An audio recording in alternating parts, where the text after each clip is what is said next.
What's going on, people? It's your boy Dark here. Oops. There we go. So we're just about getting into the gameplay right quick. We had a little bit of a delay there. Here, I'm about to go into the game right now.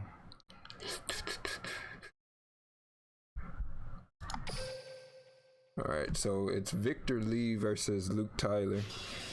BNP versus Divine. Welcome everybody. Let me get the music set up here. We're looking mad naked right now with the game. There we go. Oh, so opening with the Nanishi. So on Victor Lee's side, we have Karakuri going in.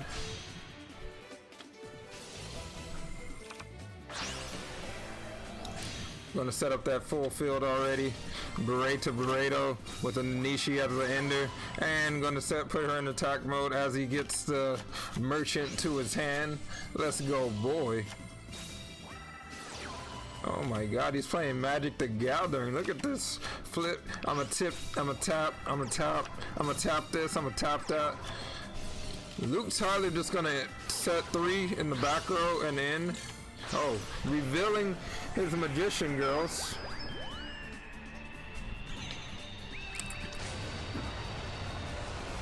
So going to form Star Eater, so now he's unaffected.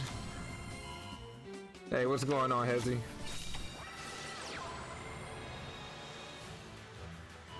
Alright. Gonna fiendish chain the Star Eater. He said you will not be eating on my table. He is going in. Does he have the wad? No wad in sight. So the merchant actually has to attack every turn, so he is going to go in whether you like it or not. You're all good. You're all good, Hezzy. I forgive you. I'm a merciful person. No, I'm just kidding. It's cool, bro. He said, Vic, why? He triggers draw sense. Why not? We always trigger and draw senses around here. Might as well get it out the way. It's gonna happen eventually.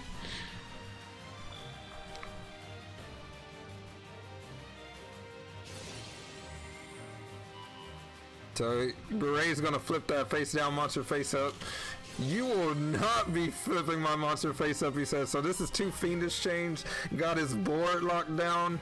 So the only thing he has going for him right now is that big fat merchant attack right there. Big balls merchant. Oh my god. Chain, chain, chain.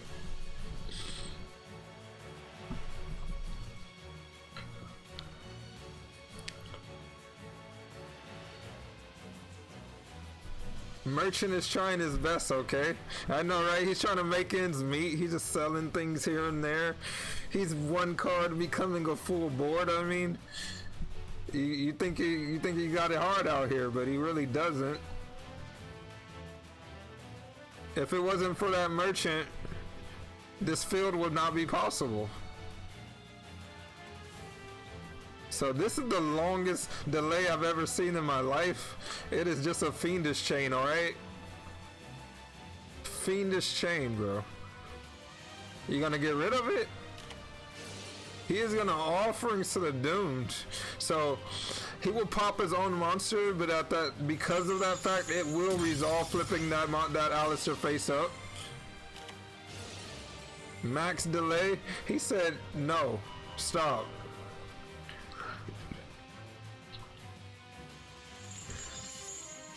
Max K delay.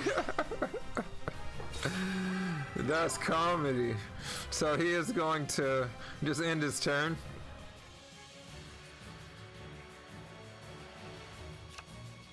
So I guess that Alistair is going to go right back to defense mode.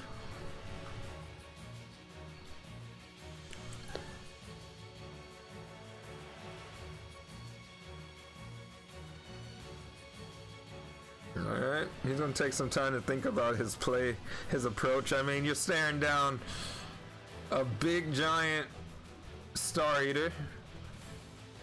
You can't really get over. Okay, so he is going to summon the Berry Magician Girl. This will give him a little bit more defense. But he needs a way to get over the Star Eater. He needs a way to get... Merchant probably won't be as hard to get over.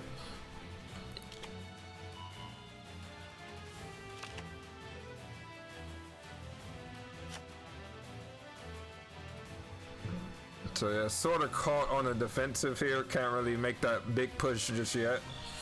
But Victor Lee's sort of stuck in this situation because he activated the offerings that he wasn't able to draw this turn. So it's probably just going to be him passing again as his Star Eater cannot attack.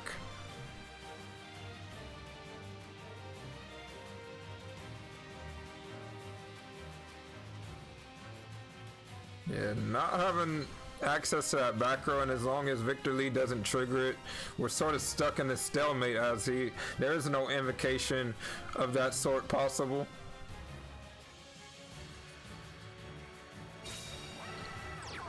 Alright, he's just gonna make that full board. So Karma Cut gonna target his water materials. So there will be no more chocolate. The chocolate is over. I believe that usually when you're running Magician Girls, this is your only water monster. So unless there's some water type Karakuri monsters, there will be no Casitas this game. So optimal Karma Cut hit, not too bad at all.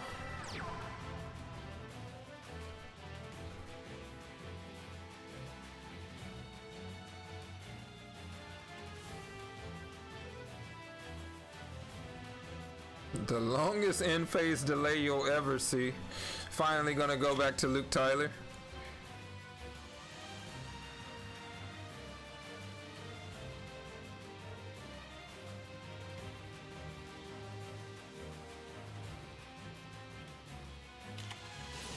Okay, so that card in the back row was chainable this whole time. He was just waiting to unleash the Paleo, so now it's looking like it's time to unleash the invocation.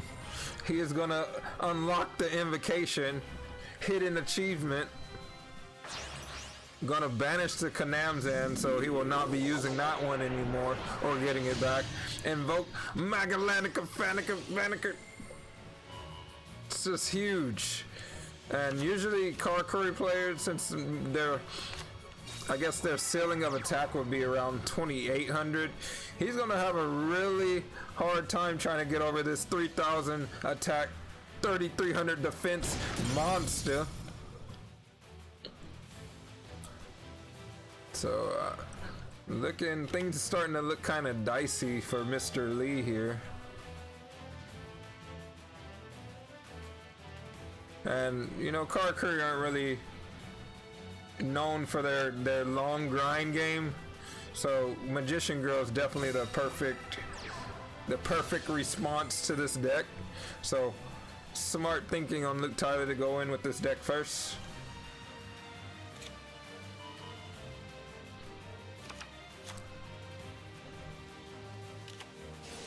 Ballista gonna throw his Alistair at the back row. Gonna chain Canadia. So he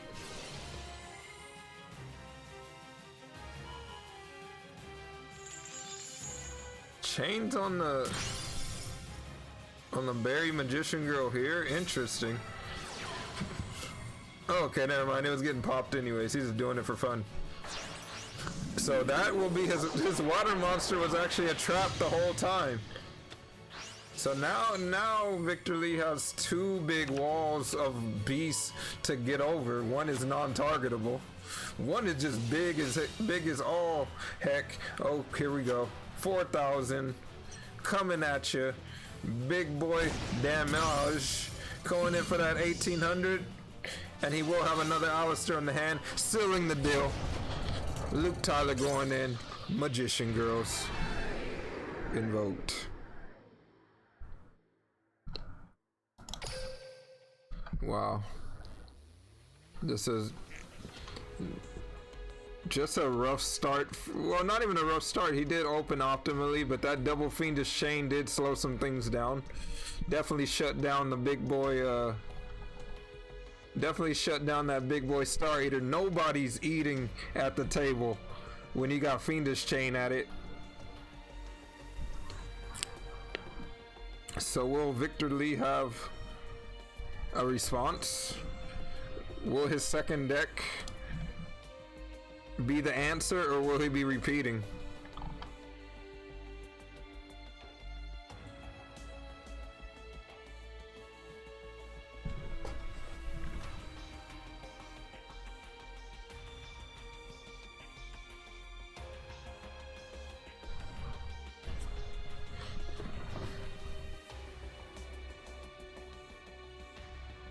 So no updates about any repeats being used just yet, so they are taking their sweet time as we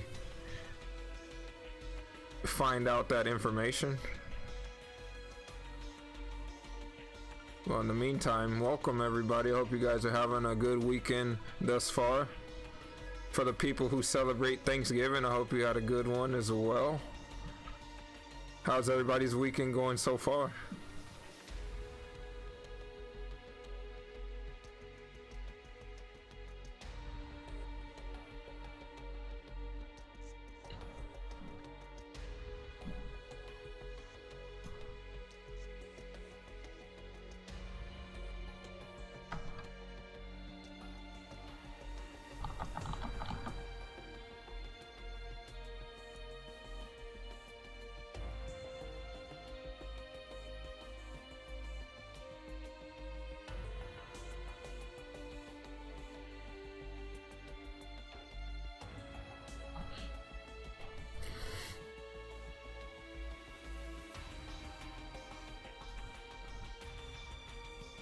Shiny Sophion subscribing at tier 1, been subscribed for 32 months on a streak. Thank you for your subscription, will be much appreciated. Henlo Go Divine says during the muffin, it's game time, boys. Game 2, we in there. So there is going to be a repeat on Divine's side. They're running that Karakuri back. He does not like either his second matchup, or he just feels really confident in this Karakuri. So that would be one repeat from the Divine voice. Let me update the score here real quick.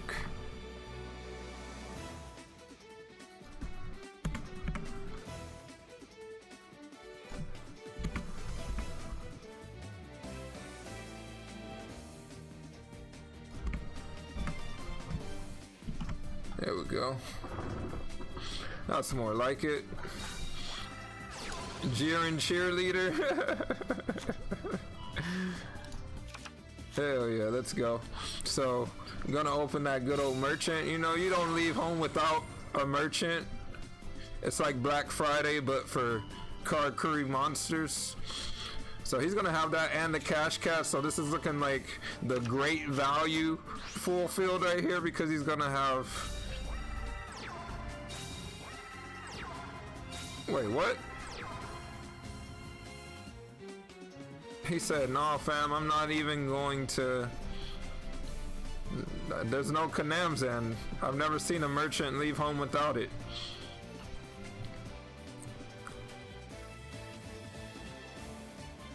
That is out of the ordinary.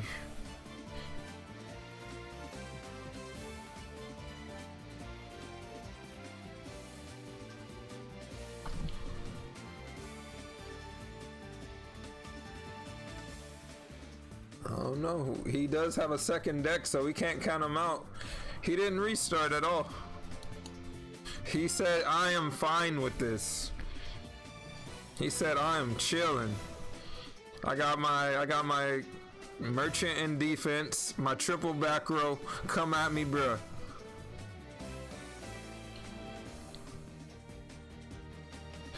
Why not search Kanamzan? You tell me. I don't know. We gonna find out, I guess. Back row more important than Kanamzan? Back row more important than full field? He sided out Kanamzan. We need answers. We need answers. We don't see this ever. Look at him, he's just chilling.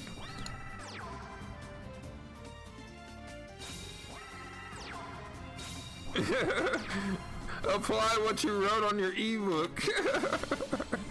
So he said, I'm an in-face, back row, cosmic bike loan. Get that back row out of here. Chain disappearance.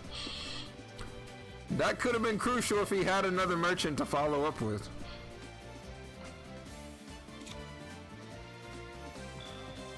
He said it's time.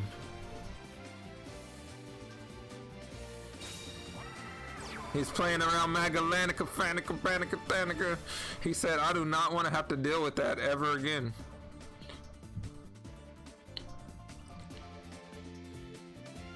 Yo, what's going on, guy, bro? Good to see you, bro. We out here casting bricks and potatoes versus Divine.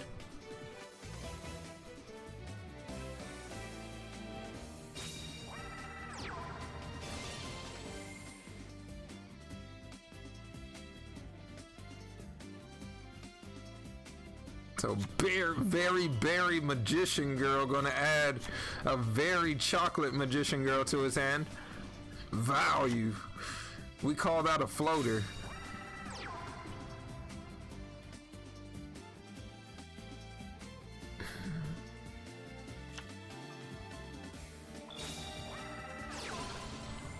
So merchant number 2, will there be another chain disappearance? Or is it just a random tack? Alright, he said it's time now. Now it's time. Kanamzan has entered the hand, and he's gonna switch that bad boy to defense mode. Here we go.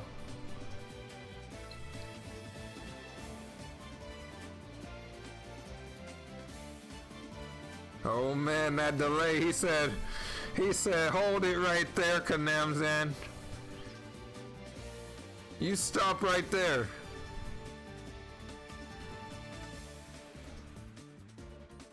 Look at him, just little peek.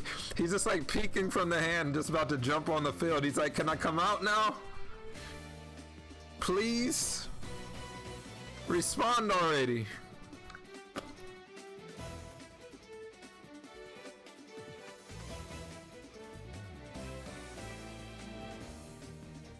Alright. 10 years later, we're gonna see what happened. That response is going. It's loading. Alright, here we go. So the Kanamzan is gonna enter the field, and then he's gonna... He's deciding which one to tribute.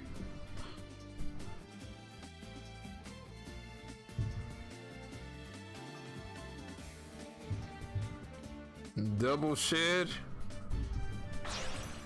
Alright, he's gonna get rid of the berry magician girl.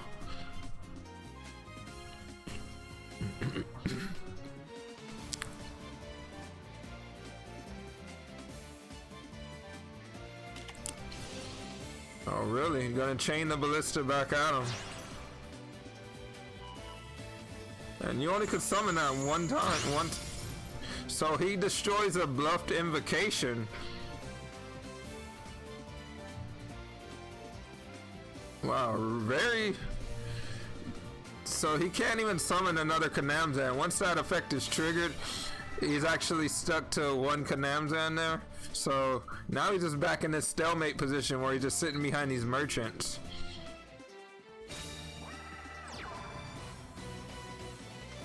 So kind of annoying having to push through all these magician girls, especially... So he is gonna negate. What's going on, Stacy? I'm good. We're watching top tier gameplay. That always makes me a little happy. Glad to have you here.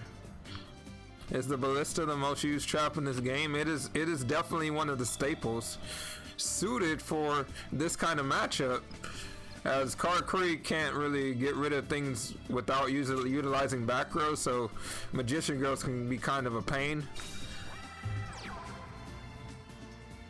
Like getting around two, well, now that he has no hand, I guess the red magician girl isn't that big of a deal, but the chocolate girl can bring him back from the graveyard and then cut him in half.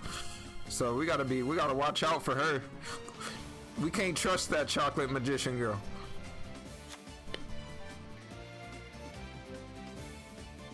Oh, sorry. That's right. Yeah, it is negated. Never mind. I'm overlooking the most important things here.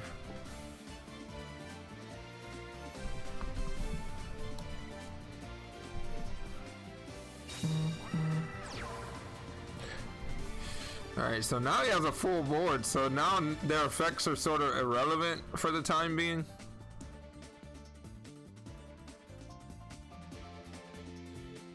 So finally deciding to do away with these merchants.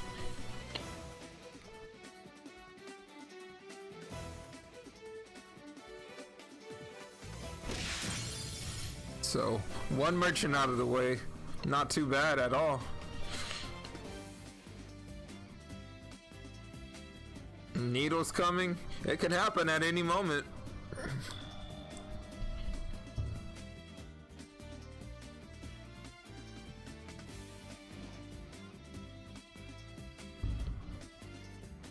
So yeah, he drew his card already, so he's just taking his sweet time. Survey the field. You got double chocolate. One is negated, one is not. You got defense mode. Red magician girl, but not too big of a... Okay, so third merchant is live.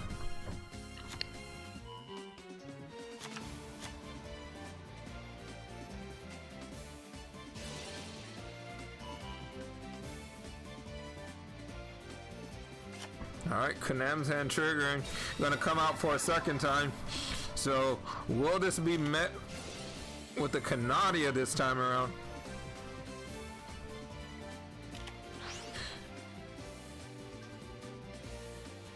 So yeah, going to allow the Kanam's hand to be flipped face down by the Paleo.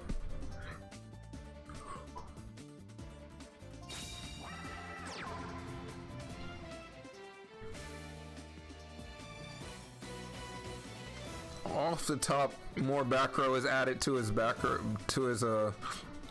so he's gonna be having some. All right, Karma Cut gonna do it again.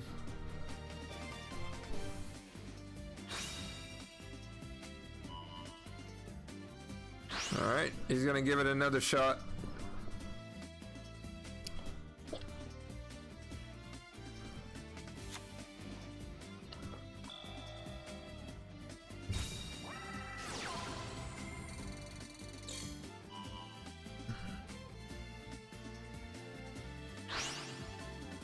Fiendish Chain, not too shabby, but this time as he flips it face up, it's no longer a tuner, so sort of board locked now.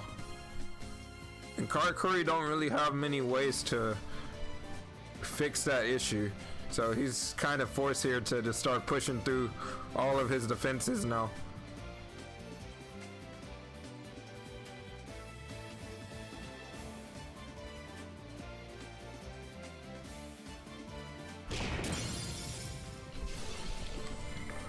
Ah, yes, so Berry Magician Girl can grab Magician Girls back from the graveyard when she's destroyed. Up to 3, I believe, if I'm not mistaken. Yeah, you can add up to 3 from the graveyard, but I mean, just getting one berry, being able to search, that's good enough.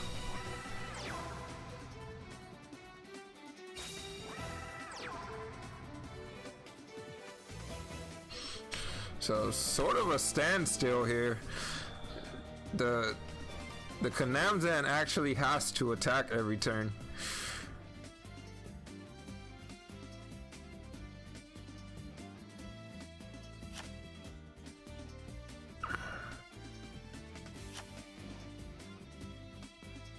He's going in with everything. Everything has to attack. These are the biggest monsters in Duel Links right here.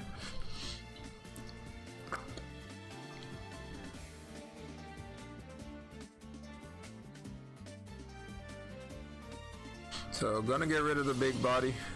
Her effect will be negated. Hey, what's going on, Gavin? Welcome, welcome. So she's gonna attempt to bring back Apple Magician Girl.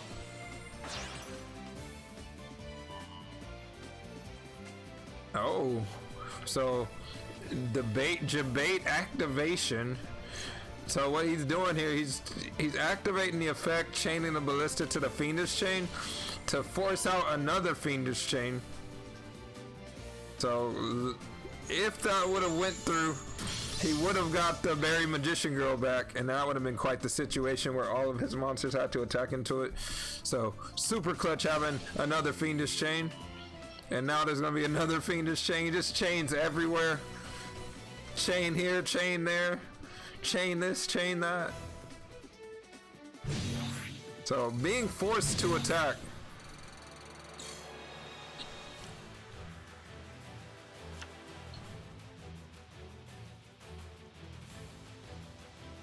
Any chains in the chat?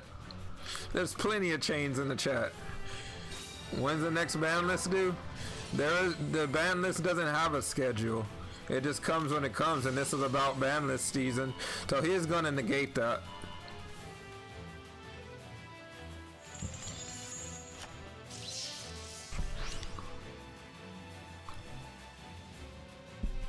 So just gonna outright just negate his follow-up. So still can't break the full board here.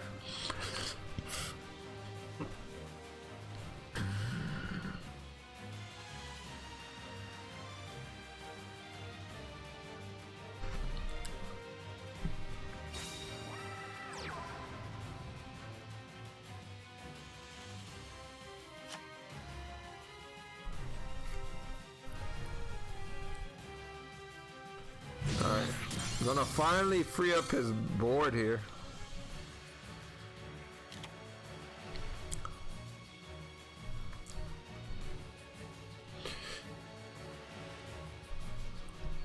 Usually when they release a ban list, they release it a little bit before a new season starts, so we should be receiving one, right, if we followed that timeline, but I'm not sure. So Dire Wolf gonna come onto the field. Diamond Dire gonna pop that back row and itself, getting that karma cut out the way. Invocation off the top of the deck. Oh my god. To the Purgatrio.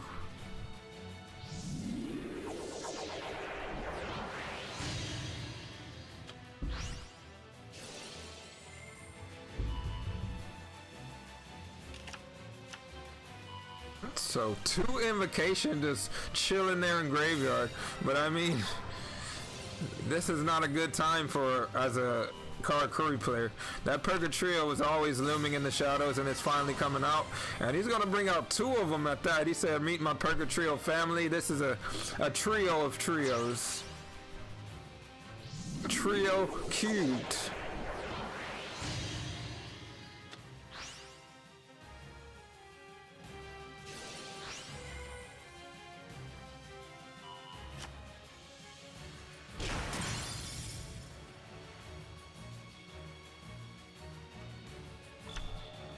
So that graveyard coming through. So he's gonna have the Nanishi. This means it's a Purganovum then?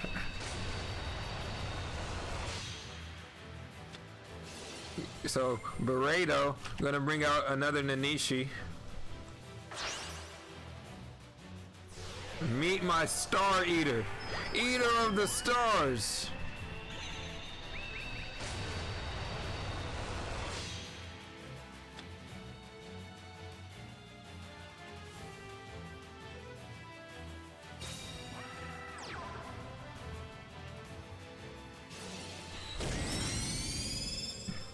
Get that Purgatrio out of here. Eat this. Gonna bring back Alistair from the Nether Realm back to his hand like a boomerang. Nova invocation back into the deck.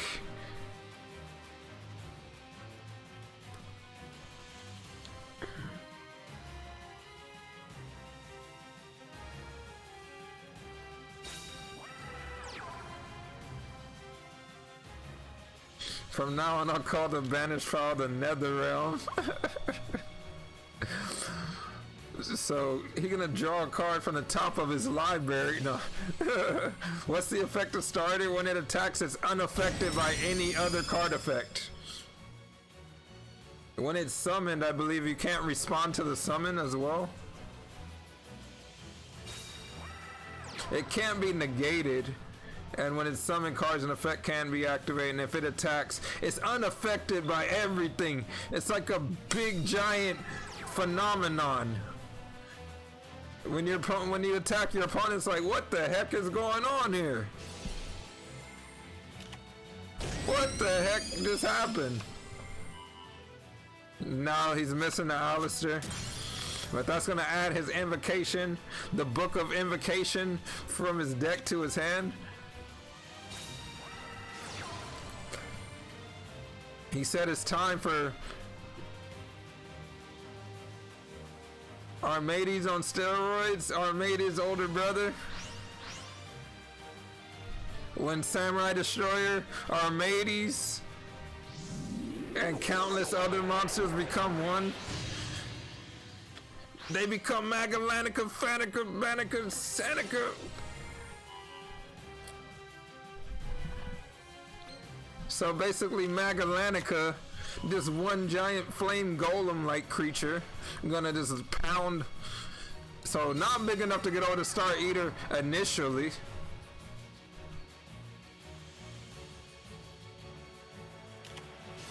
Offerings to the doomed.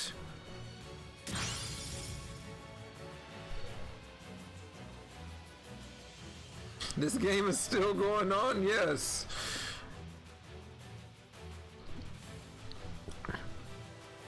So this is this.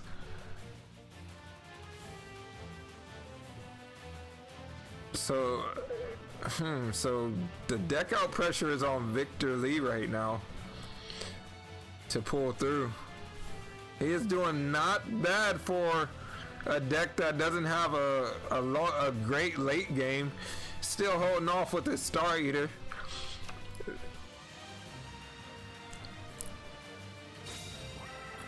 I forget what pack Star Eater comes from. Enjoy the days of not having to cast Burning Abyss Mirrors. Valhalla, Colin.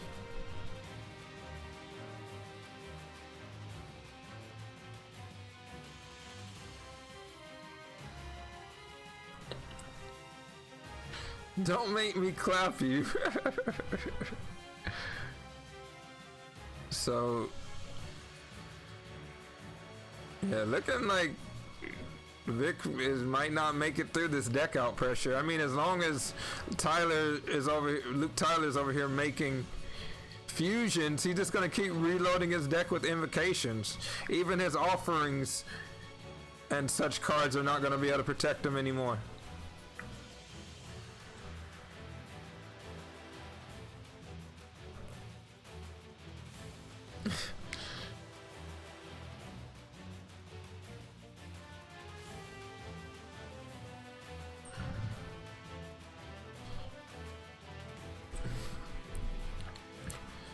Oh man, he's thinking this one really through. Can he make a play to get out of this situation? 16 cards in his graveyard, man.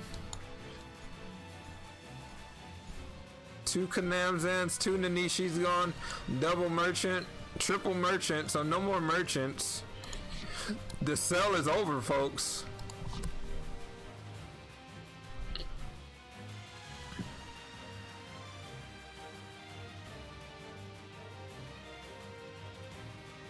Magalanica, Fanica, Panica. It's in the graveyard. It's in the graveyard chilling, reaching out to people. Look at that.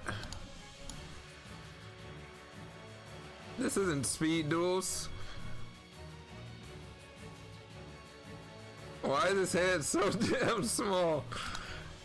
I don't know, man. Let's ask him. Why is your head so small? You got a little head, but you got big hands.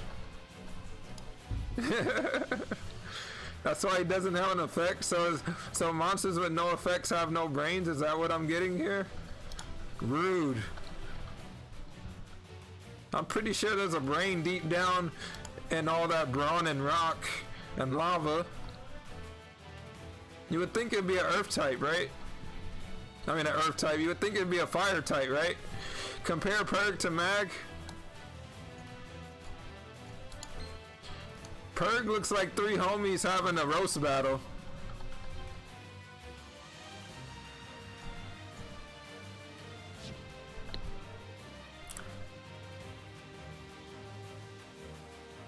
Perk good, 3 brains, Mag bad, 0 brains.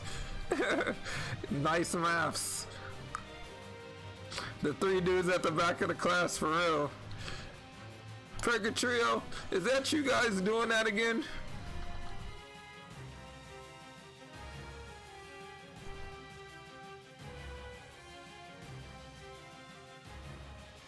So is this a glitch?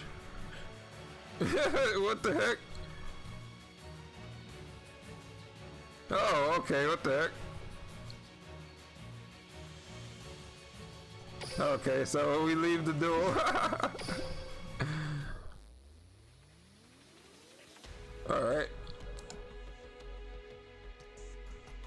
Alright, we step out of there. Glitches after 27 turns. God dang it. God dang it. So Luke took that one actually. So here, let me update the scores real quick.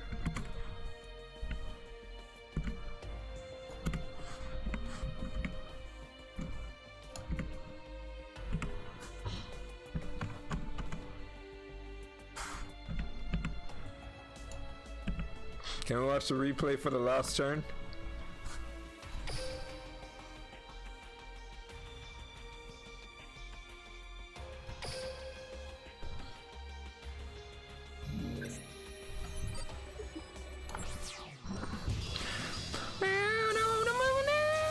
Alright, let's get it. Let's get to that last turn. Watch the excruciating 27 turns. You forget, we have a time machine. Vroom, boom, vroom. We going so fast.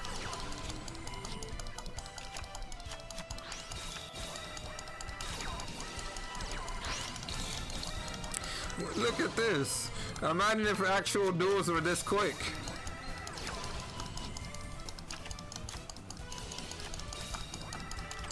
Wow, ballista, ballista, bam, wham, bam, chocolate magician girl, Shazam, so fast, so fast. Oh my God, merchant, what you selling? It don't matter, it's negated. Flip face down, oh, karma cut, ow, oh, Bosmic Cyclone, swerve, apples, berries. Apples, berries, chocolate. Might as well make chocolate berry apples. Alright, fiendish chain. Whoa. Invoking. Wait, put that book down. You can't read that? Wow. Diamond Dire Wolf, how did you get in there? This is a magician deck. Oh, okay, we searching invocation. Dang, this book is kind of annoying. It doesn't go away. I guess I'll play it. Look at that. Fire monster, sick, going crazy. Oh, Burrito, Star Eater. This game don't make no sense.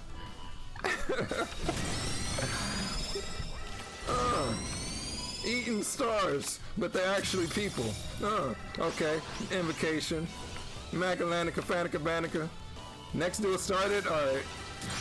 We should be coming up on the last turn. Gamma Oil. Bonds, Burrito, oh, swerve, fiendish chain. Wait, I hate this game. Why does this happen? So this is what we were trying to see. This is the hidden behind the scenes with Duel Links Team Wars.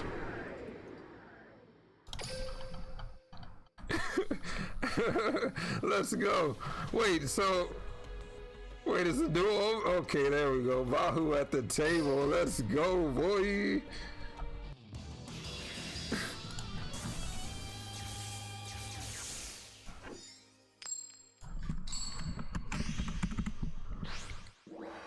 So I just put Bahu too. Perfect. We in there. Let's get it. What a... It happens, bro. It was a bad matchup. They set you up, man. They were like, yo, oh, you're running car crew? Well, we got magician girls for that. Enjoy. So Weather Painter's looking mighty healthy right now with this field.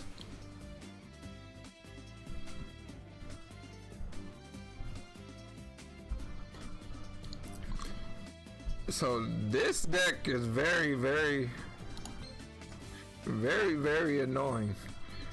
So they have these canvases. So this card only affects these two slots. This affects all the slots, and this affects the two on the right hand side. Giving his monsters the ability to banish themselves. Banish itself for searching. Banish itself and the monster it battled. Banish itself to reduce a monster by half, allowing it to attack directly. That is annoying.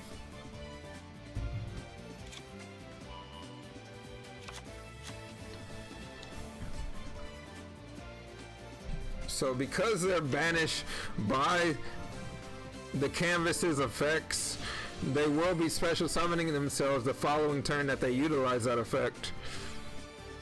So not only do they just search and get all the cards that they need, they just annoying, so annoying because they don't go away. And this is probably one of the more annoying cards right here, as this guarantees that his canvas cards will be staying on the field, and he can actually like sub some of them out whenever his Weather Painters get sent to the graveyard. So gonna cut his attack in half to a whopping 0.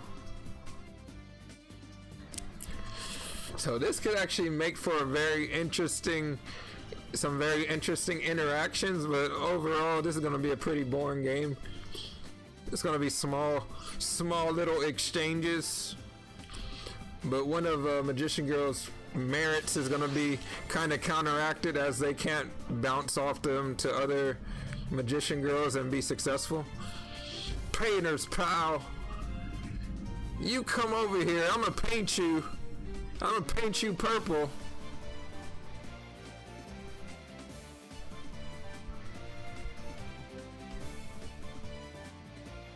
Yeah, you bring yourself over here, chocolate magician girl. I'ma paint you. I'm gonna paint you so good. Boring game, what?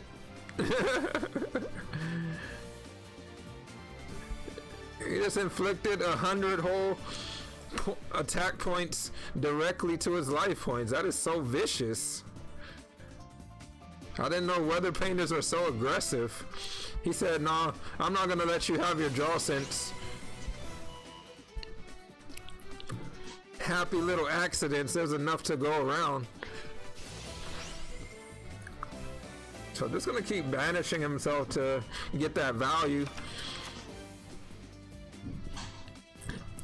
Luke Tyler going against what I used to think was a deck that he would normally use, Weather Painter, so he should know his way around this. But with the deck that he's using currently, this could be almost thought of as a hard counter.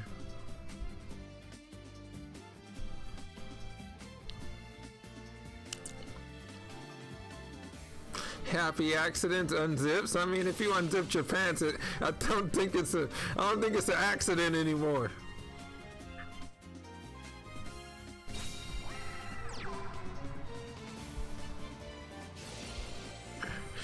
So gonna summon the Berry Magician Girl. About to get very berry up in here.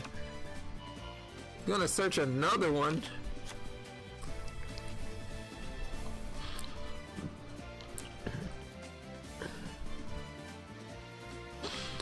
So he kind of just keep gung-ho just sending his Weather Painters into the Magician Girls and just bouncing them back to the hand, and his board will just be replenished shortly after.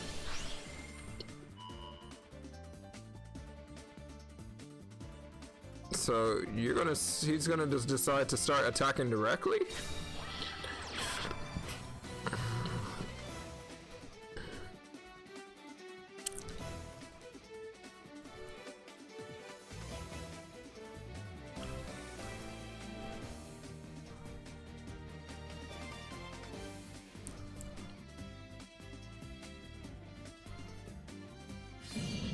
So gonna send 750 directly into Luke Tyler's life points.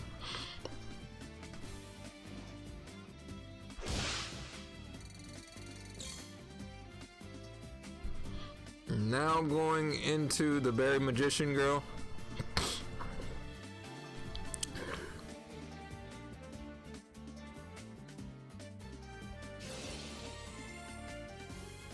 So it's going to trigger the effect, allowing him to search a Magician Girl off the deck.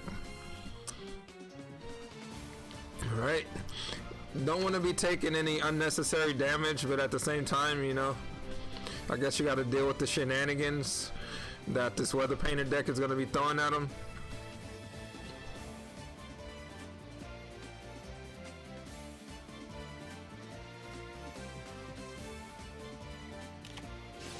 So the Ballista is going to come into play finally. So actually going to get rid of the source of all the advantage first.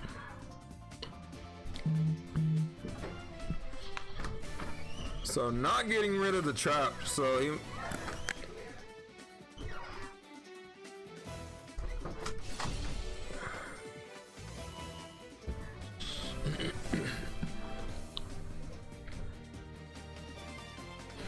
okay, so as a result of him attacking into the chocolate, he will be bringing back the berry from the graveyard, cutting it in half. But it doesn't matter because he can just bounce back with the thundery canvas, and he can just return both targets back to the hand. But he'd rather put it in the graveyard, not worry about the attack being divided.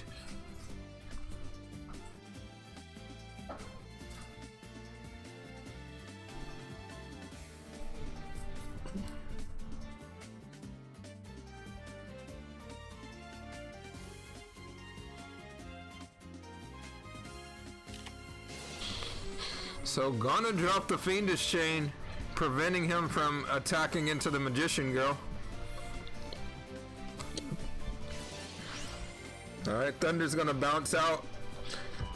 What it does here is just gonna reduce another monster's attack in half, and he won't be he will not be doing any more searching, so I guess that slows this process down a bit. Makes it a bit more manageable.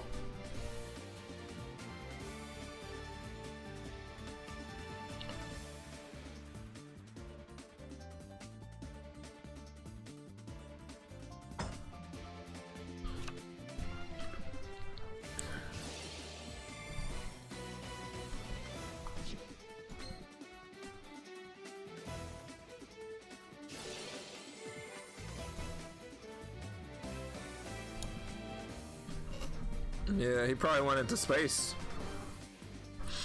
Because yeah, there's no other target that he could have got back except that one, so that would have been a optimal target to replace. So maybe he has something in hand that he would like to use. But let's see how it plays out, and then we'll find out a little bit more information regarding that.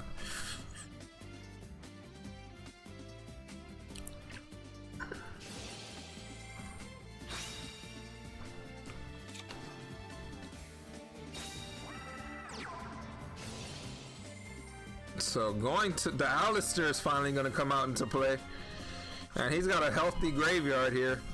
He's got a healthy graveyard. He's got access to a water and an earth type monster, but really he needs to get through this thundery canvas so he can even keep these monsters on the field for long. I mean, Victor Lee had quite the matchup to deal with as a Karakuri player. They definitely gatekeep them off with this Magician Girls.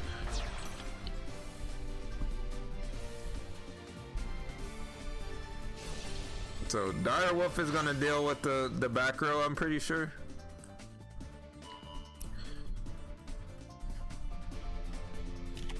And Chain Ballista, so he's gonna fully clear both back row.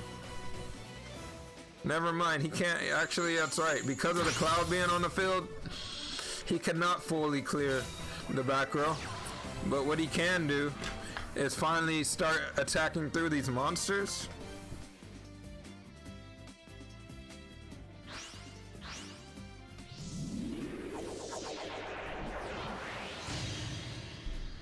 Bahu is fine. Is he fine?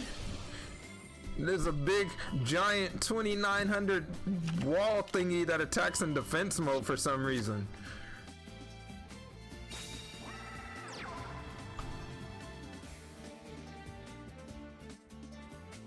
He's fine.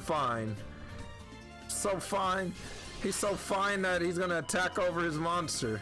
Never mind, he's gonna bounce it out. So now he's playing off of his hand here. But we gotta keep in mind that this little guy right here can send a Weather Painter card from his field to his grave. Okay, that was his effect triggering, but he can send this to the graveyard to search another Weather Painter canvas from his deck to his field. But, you know, this is... Okay, never mind. He said, I'm just gonna snow it out. Let it snow. Just in time for December.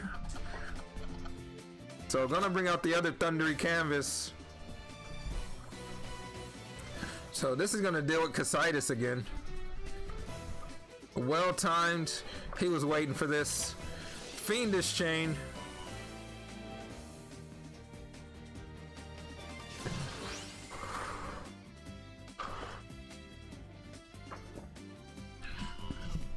So just gonna keep cutting them in half just to be able to bounce them out.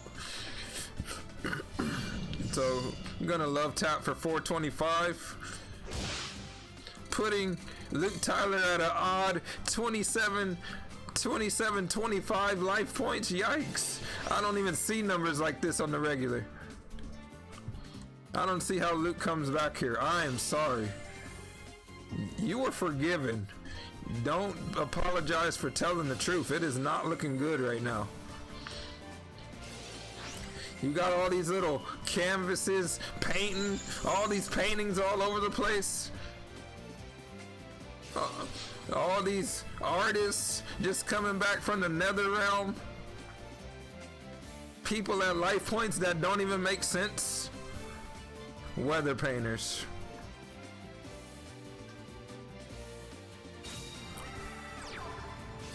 Alistair, the Invoker, gonna invoke you. Gonna add the invocation to the hand.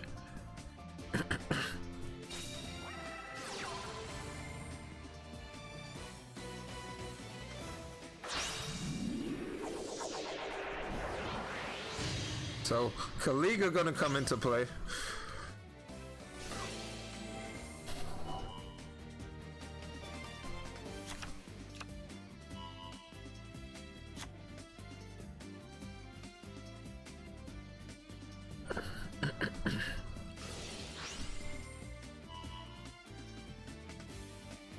One hour passed and we're still stuck in game 3. This was the matchup nobody wanted, but somehow we deserved it, I guess. We deserve to chill. Get out your best reading material. Get your pillows ready. We painting the Magician Girls. To be fair, we started 8 minutes late. All time we'll never get back. So gonna go in for the double 34 to the face. Winner is finally decided. Bahu going in. So Bahu's gonna take it over Luke Tyler. Getting the Divine Boys on the map. Let's go, Bahu.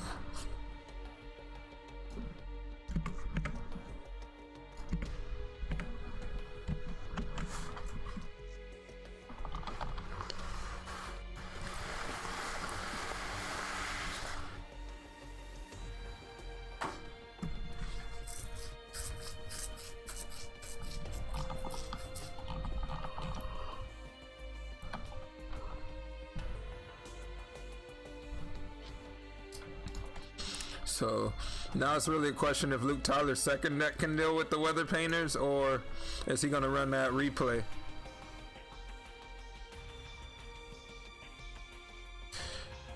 I'm so tired. I don't know how I'll play today. You drink some coffee, or you get yourself an energy drink, and you get in there, and you clap those cheeks. Let's go.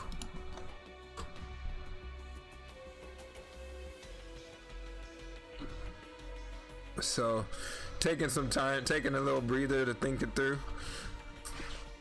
Do I send in my deck, or do you go in with the same match and we just see another? I'm more tired after watching weather painters perform.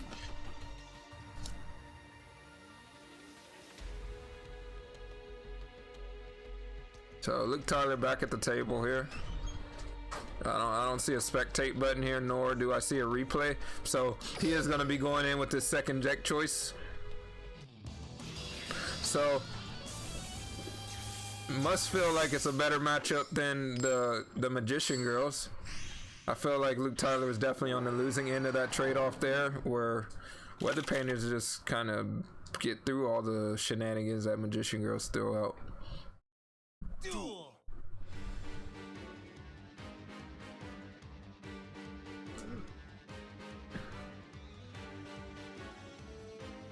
So 22 cards. All right, breaking out the Katakuri.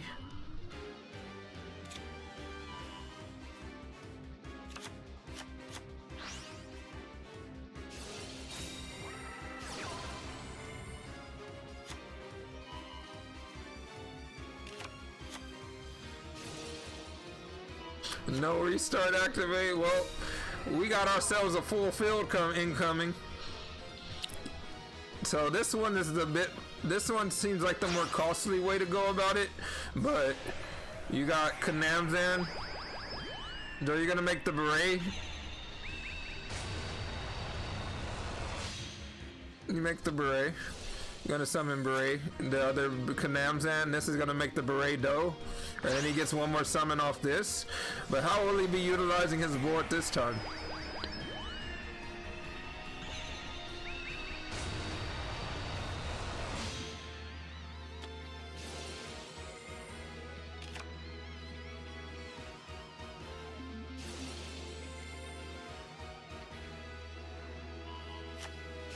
Alright, so he's gonna switch the beret to defense. Alright, so that's gonna be 2 back row. Nice exchange. One merchant did it all. So now, does he have the good stuff in the back row? That's what we're gonna find out. Triple set equals no skill. Yeah, right. You gotta be some kind of sadistic mad mastermind to be able to draw that third back row.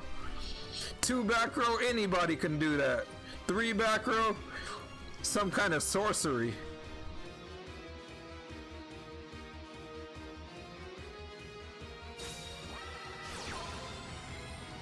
Oh, he took his sweet time. He said this is the middle card. The middle card is the one that will affect every single monster zone.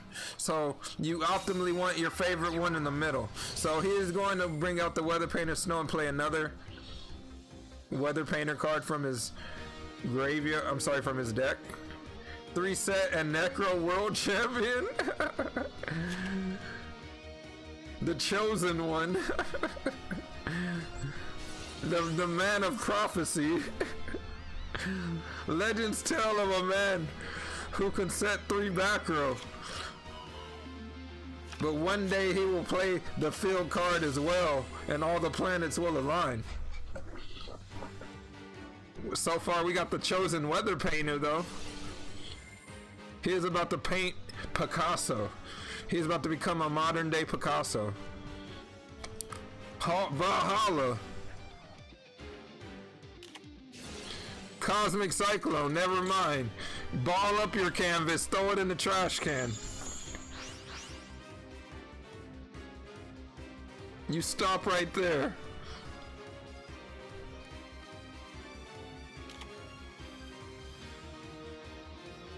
Cosmic Cyclone. Oh my god. Weather Painter, this is Snow, why don't you go away? You're like Mariah Carey Christmas songs. Just always here, annoying us at the most annoying times.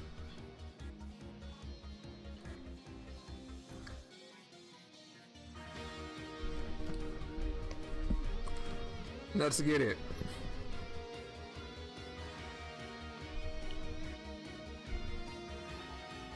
Bike clone OP. It definitely gets the job done.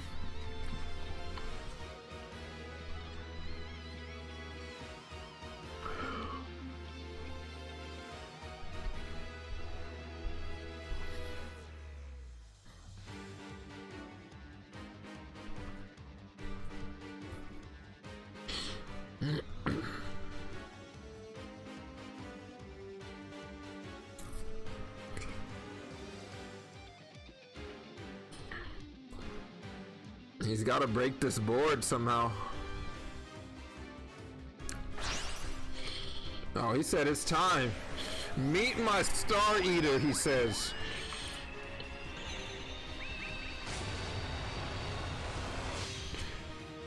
That car looks so crazy. It's insanity.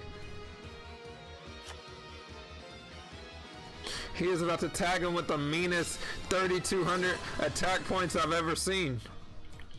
Into the merchant.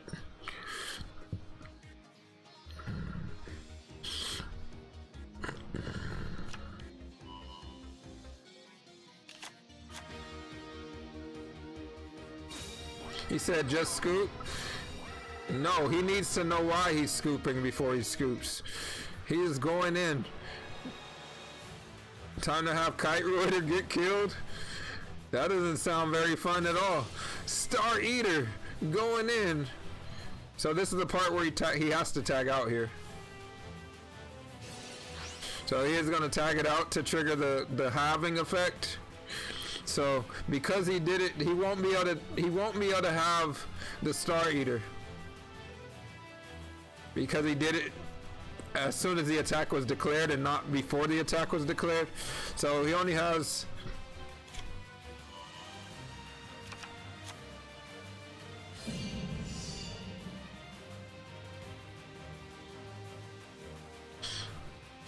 so he does have the Kite Roy. He is flying kites all over those life points being protected. Let's get it.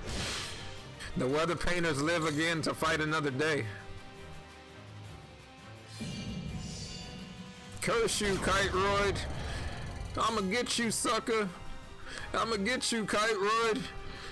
You meddling Kite Royd. And giving him the draw of destiny. He said, just the pick me up I needed. 3,200 life points? No. Any card from my deck.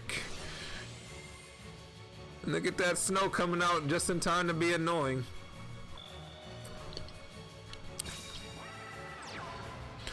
Oh, one weather painter one snow wasn't good enough? Make that two.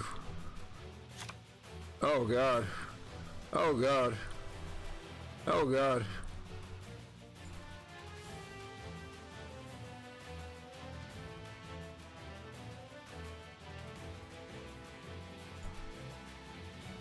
Does he have an answer to this thundery canvas?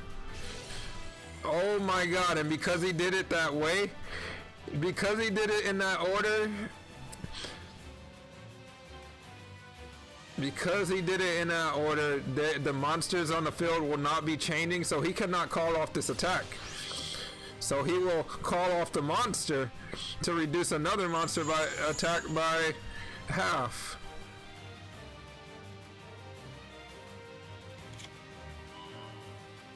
Okay, never mind. He did it. I'm tripping. He actually had the snowy canvas here, so it's affecting this slot and that slot. This will be reducing the monster by half.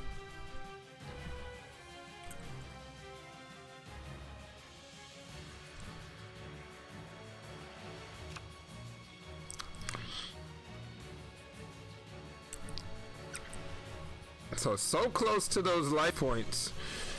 But Bahu just putting up that weather painter wall, keeping Luke Tyler at bay.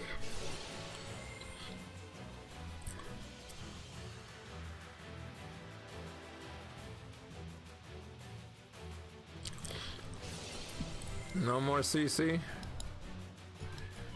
I mean, you can almost say he could possibly have one more CC. We'd never know if he's running that number 3.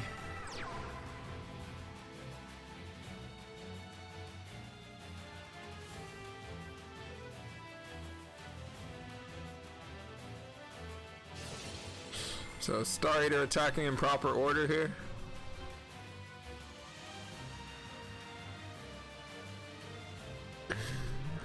So because he initiated that initial attack,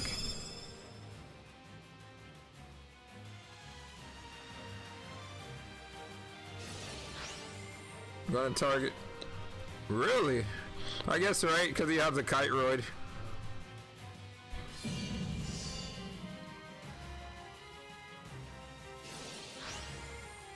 So has to attack, but he will be doing 250 damage. Booyah, big boy damage. This Weather Painter deck, man, it's such a oppressive little wall he's got of defense he's got going here.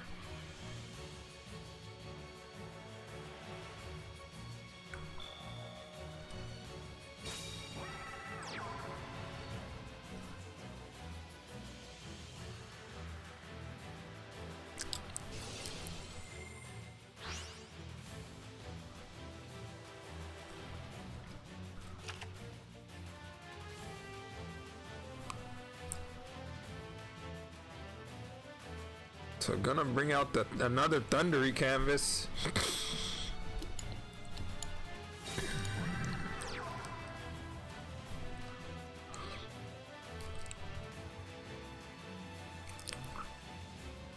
Seems like there's so many ways to harass with this thundery canvas, so let's look Tyler have another answer for it.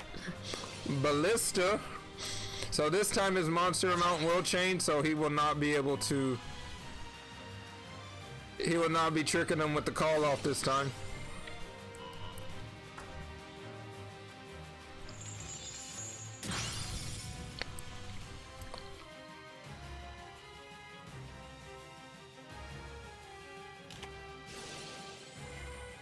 Fiendish Chain to protect it.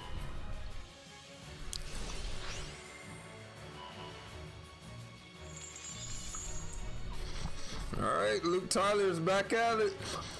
Oh my god, he's taken out this trap multiple times, yet he cannot break those life points. And then all these monsters that he banished are just gonna keep coming back. No, he said stop. Stop coming back. The third Bosmic Biclone. The Deal Sealer. Now it's down to that last back row. We don't have any more kites in the graveyard. The moment is decided here.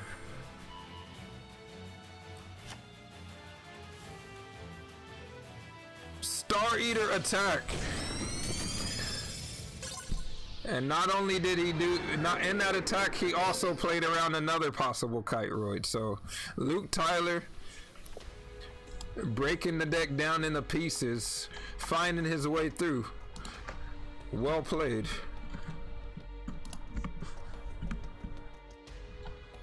So Bahu taking his first loss here.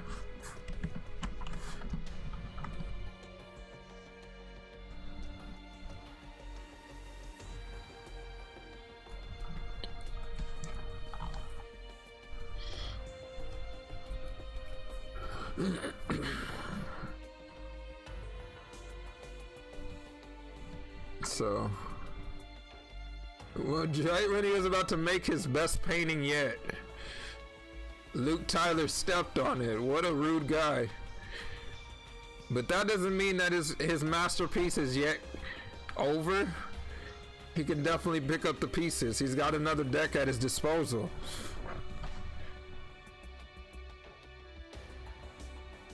Like, if he could play a deck like that, Luke is rude confirmed. What a rude guy. Look what he did to my painting. He will rue the day he messed with my paintings.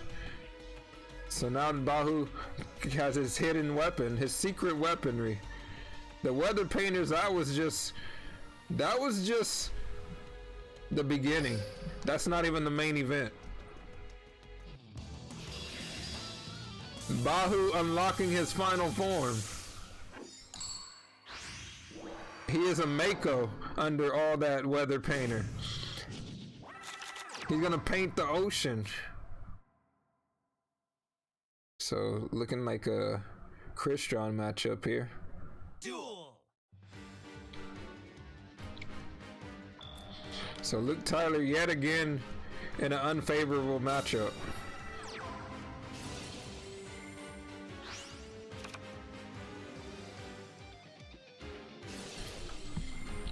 Bahu said, let me turn the brain up. My loud. Let me make sure you hear it. So he's gonna start getting this loop going. So Fef into this into Citry. Citry with already the popper fuel ready to go. Had to throw the Rion away. That's kind of a bust.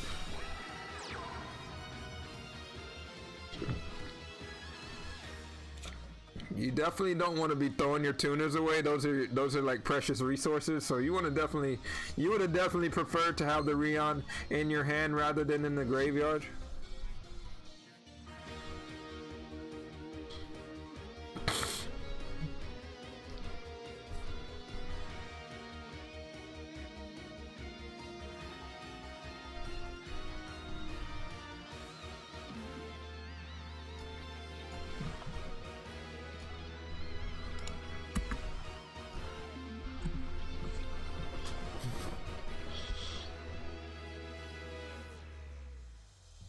Alright, he's taking his sweet time. He's like, you know what? Let me think about this.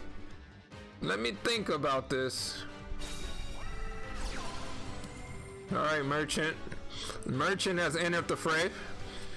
Somehow he's gonna have to push around this Amatrix play.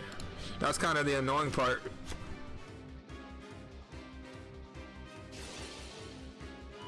Twitch said I took a break and my phone started to trip. Oh no.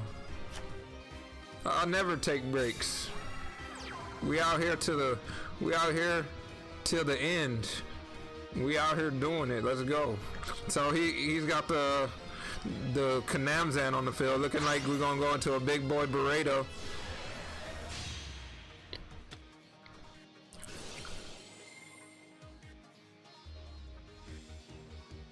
It's very annoying when your most powerful monsters are being reduced by the field card. So because he brought out the Nanishi, he most likely has a follow-up Merchant. Or that, or a Gamma Ahoil.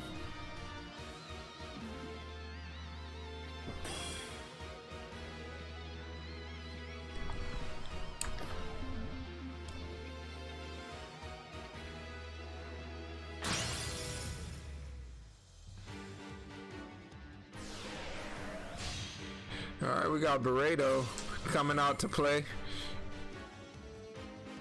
And on the side of him. Alright, so we're gonna bring out a Nanishi. Gonna switch the Nanishi to defense. So now he'll be able to draw off the Burrito. Right? That's value. But he knows he's about to get flipped into defense by this Amatrix, so he's really just looking for some back row to really hold himself off for that follow-up. Did he draw what he needed?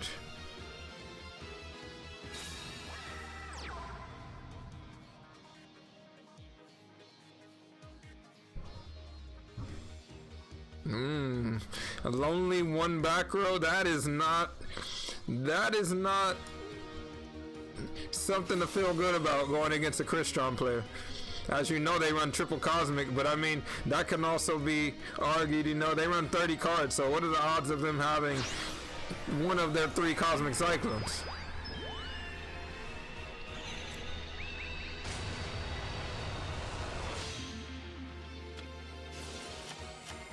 So unfortunately won't be drawn again for the Burrito effect as it's once per turn.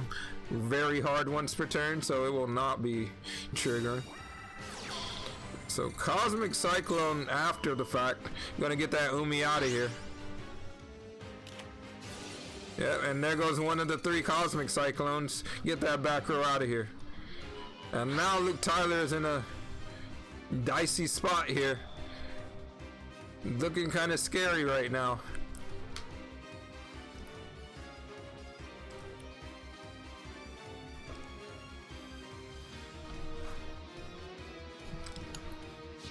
Yeah, this is looking very scary right now.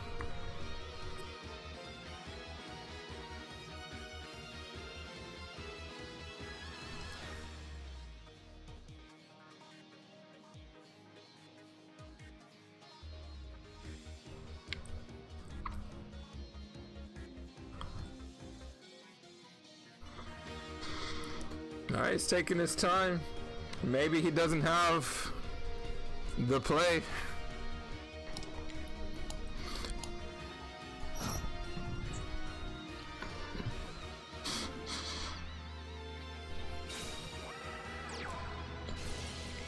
Gonna bring out the Undine.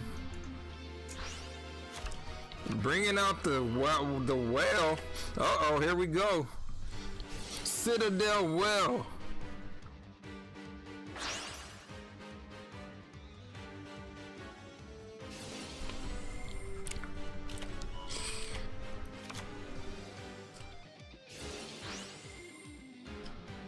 Interesting choice.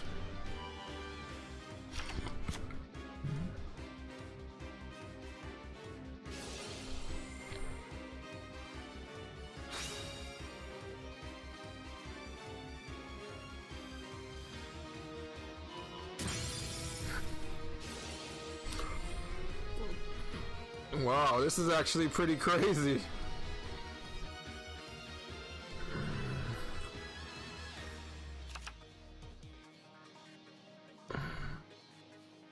Well, he won't be able to bring out. Will he be able to? Oh, yeah, he can. Oh my god.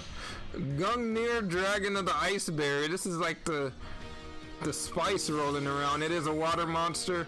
It's not Black Rose Dragon, but you can discard up to 2 cards from your hand to pop cards on the field equal to that amount. So he will be popping the 2. Looking like a GG here.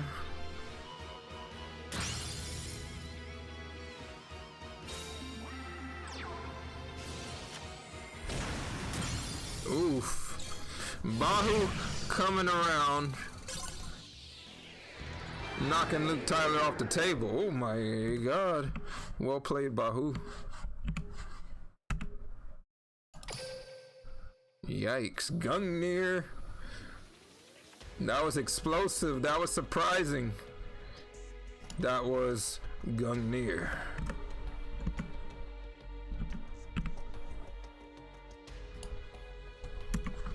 So, game's pretty close here still. It's a 3-2.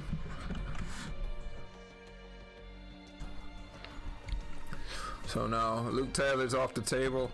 We gotta wait for the next person to come up.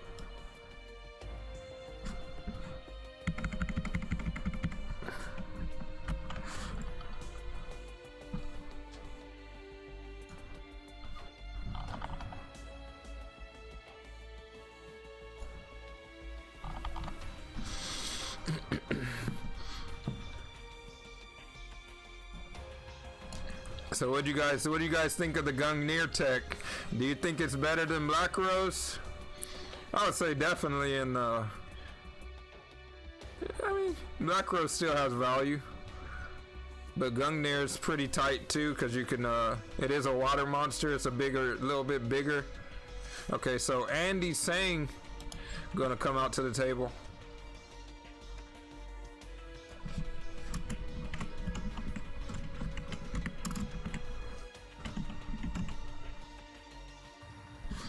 I'm the first one to play it. No, you're not. Konami clearly played it before you, but you know, good effort. They created the cards, bro. You can't claim the first one. How do you know little Timmy back up the street? MHC, dang it.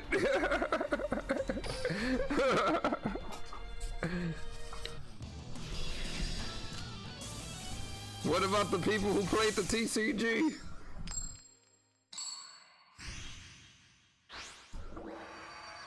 They held it in their very hands.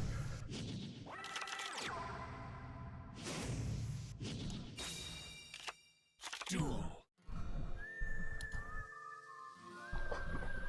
Alright, so, oh, I gotta, there we go. It's the truth, I've been the first one to use it. I was on MCS. Oh no, I'm not denying you, I'm just joking around. Look what you started. Maybe that's what I should be letting you know. Look what you started, bro. Innocent lives being ruined, gung-neared. So he gonna bring out that beret. Beret gonna summon another Nanishi. Nanishi gonna search the other merchant. This is like the cost-effective way to summon, get that full board, because he's not utilizing all his Karakuri. He's not using all his Kanamzans in this process. He's using more of his merchants. He's got that Gamma Ahoil. You're gonna get that Musashi.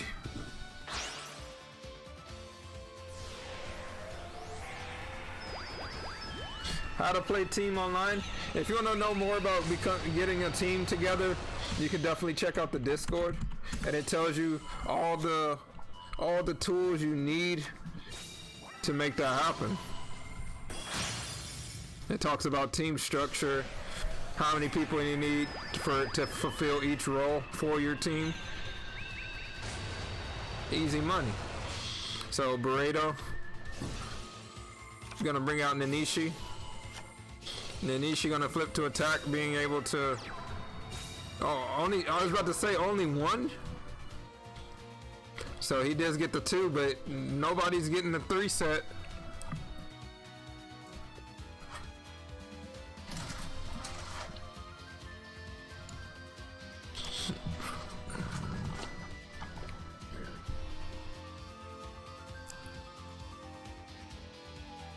No Necro Valley, at least.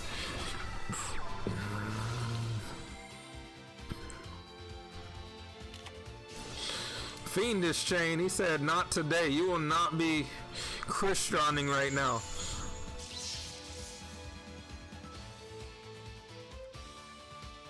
So quick to negate the scrap recycler. So now does he have anything in his hand that's able to follow up? Dang, that just shut down his whole turn. So Beret's gonna give him an extra draw, so he said, I don't care if I don't get a draw phase. I get a draw phase every day when I have Beredo on the field. So Nanishi gonna utilize her effect to bring out the Kanamzan. So he's just going for the most attack possible. You know they don't run hand traps, so this is a GG. Explosive turn from Andy Sang, knocking Bahu off the table convincingly. Just explosive Karakuri turn.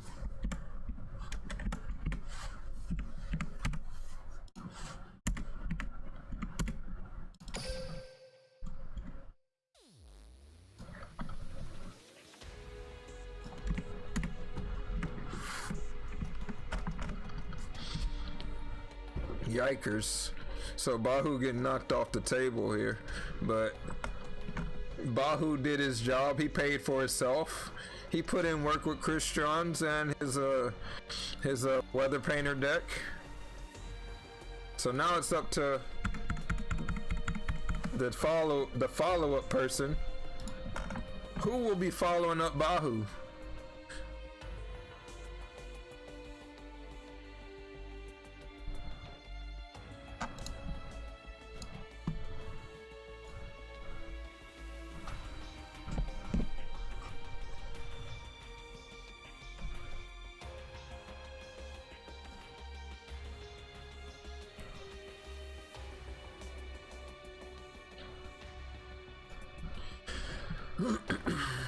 So 4-2, not bad.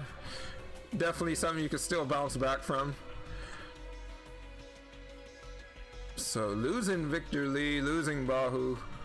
Now it's up to Prince K, Levi San, and Mars to step in and do what it do.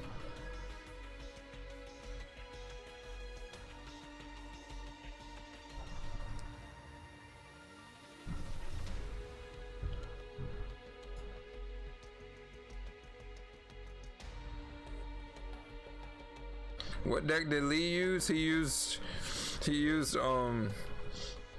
Karakuri, and then he repeated, so we never got to see his second deck.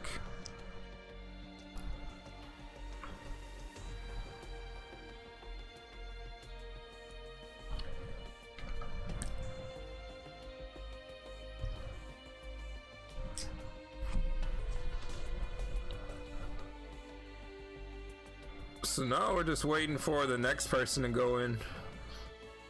Gotta love this part. But I mean, it could be worse. We could be watching another Weather Painter versus Magician Girls matchup. Or what about Weather Painters versus Christians?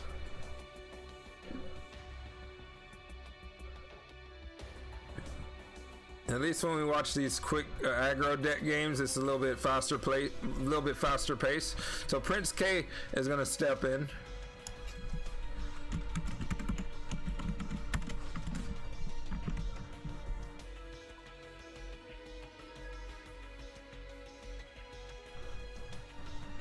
So we're just waiting for that spectator button to pop up, and then we can finally go into the gameplay. First 2 games took an hour, definitely.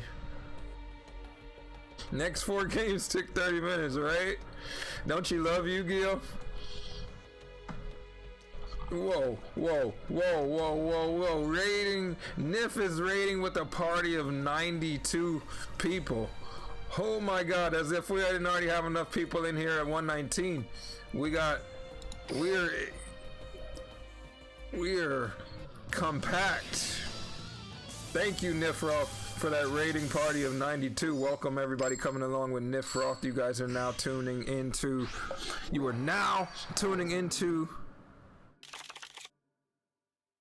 Bricks and Potatoes versus Divine. Big Daddy with that tier 1 subscription. Put Sniffus in. And Soapy or Peepo Riot. Give the people what they want. This is what they came here for. Sniffus. Where are the Sniffuses in chat? Thank you for the subscription, Big Daddy.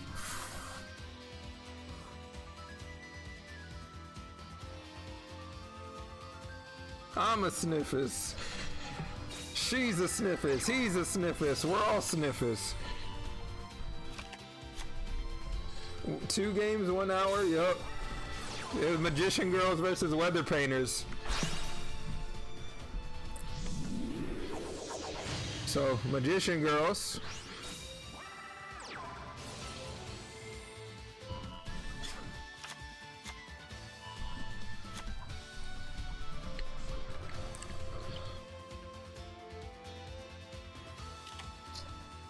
So yeah, just sitting comfortable with the Casitas on the field.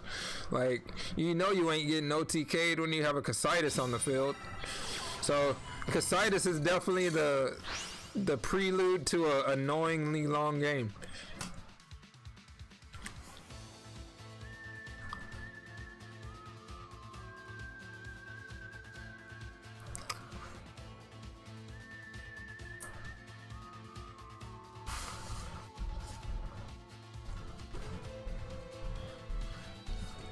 So play at the Bosmic Biclone.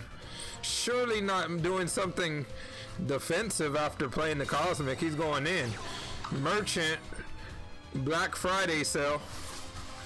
Yeah, Victor Lee didn't have the best matchup. He was playing Carl Curry versus Magician Girls. Didn't work out too well for him.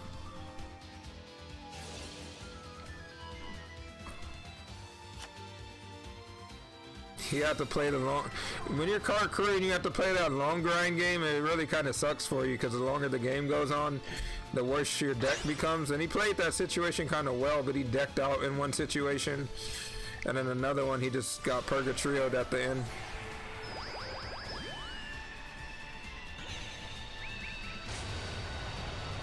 So gonna bring out that beret.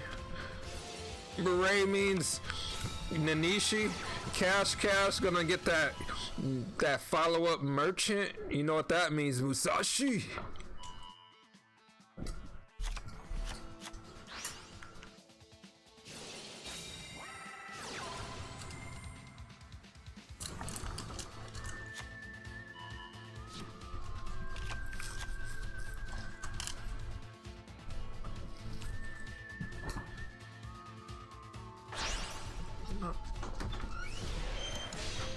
Gonna bring out that Musashi. Musashi gonna grab back the merchant.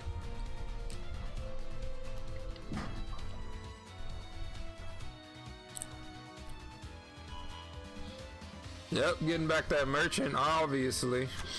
Why not? Too good of a deal to pass up. Set 3.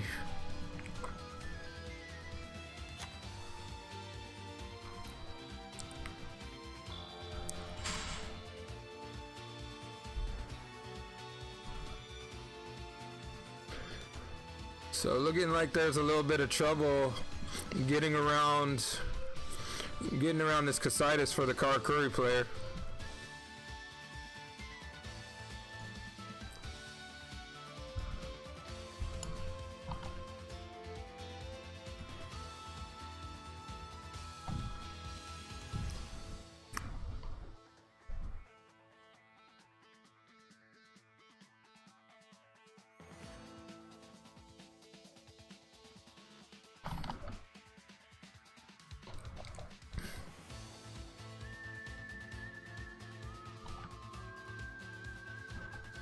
Alright.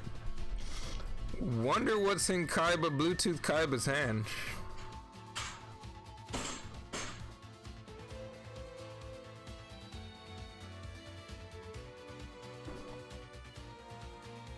Just stick on cock, right?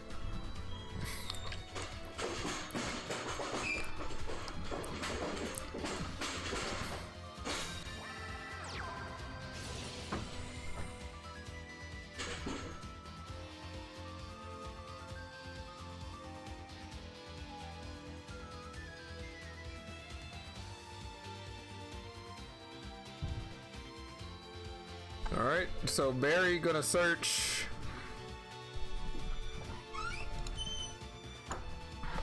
Still searching.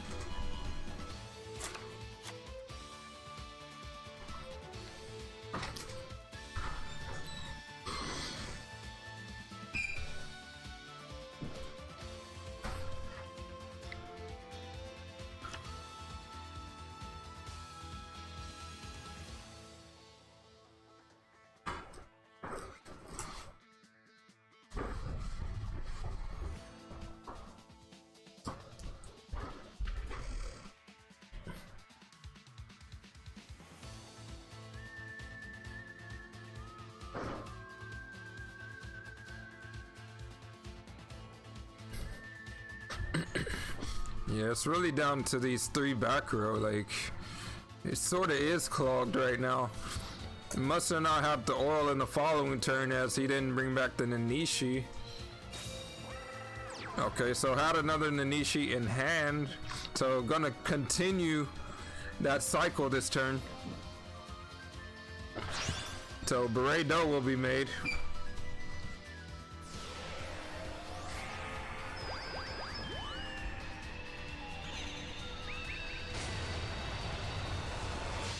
So Burrito gonna finally come out to the board. Not summoning from his deck, so he just utilized. Okay, so did have the Gamma Oil though. Oh, I see. So he's gonna go up even a step higher and go into the Star Eater, I'm guessing. This is gonna be how he gets over the Casitas.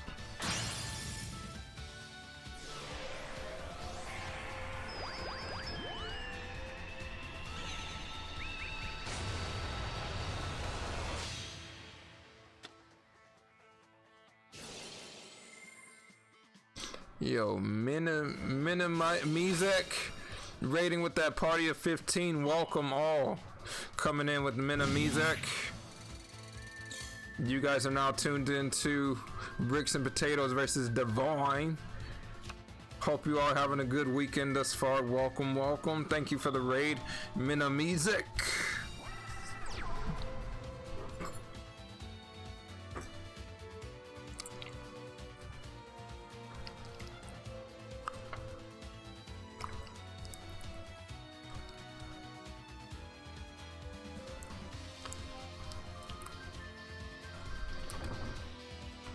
Oh man,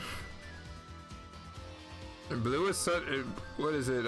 Prince K is such a comfortable position right now because he's just sitting on the Casitas as Andy sort of struggles to get over. Well, he's not going to be really struggling anymore with the Star Eater, but he's got to start getting these Alisters out the way so he can finally get the Casitas off the board. Yo, Nifroth. Nifroth's resubscribing at tier 1. 29 months, bro. This is how So can still win the prediction. So, Anatomy. I once again ask for your financial support. If you guys are talking about what I think you guys are talking about, if you guys don't know, you can hit !fantasy in the chat. Get that fantasy team built. Top players like So and plenty others you could have on your roster getting you those points. Boudet, flippy floppy. That is the beautiful thing about Beret.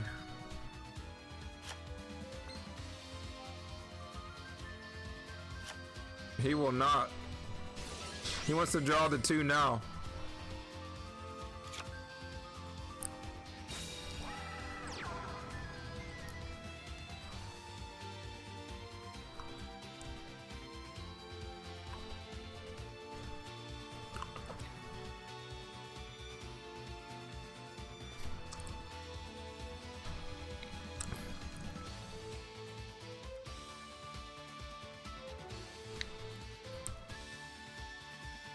Dang, he's putting that pressure on him. He's like, you gotta lock down your board to deal with me.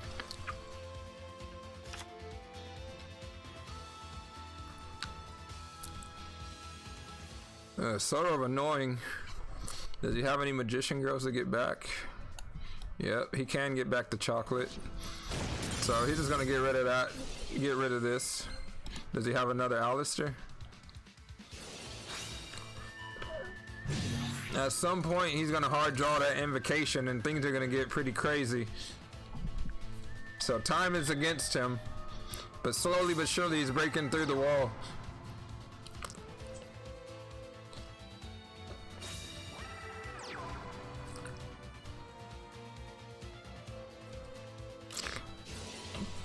Ballista.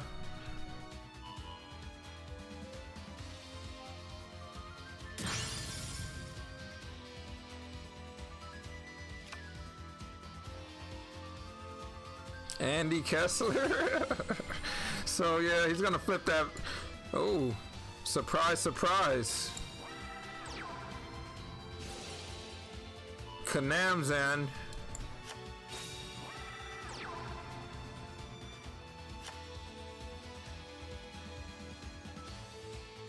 Alright, I'm gonna finally get rid of everything.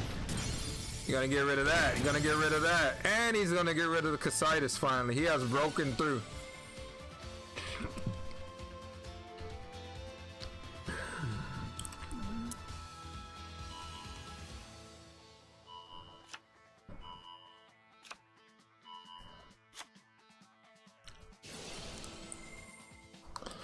Finally breaking through. Love watching Card Curry.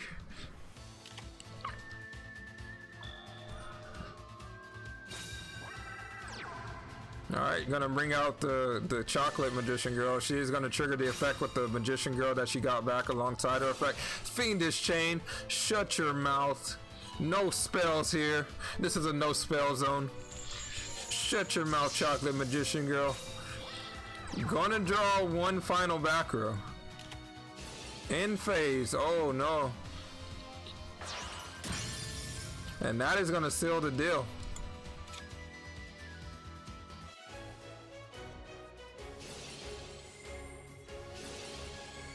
You will not be bringing anything back. What's going on, champ? 1600 to the face. A big 2600 card. Corey Duke to the face.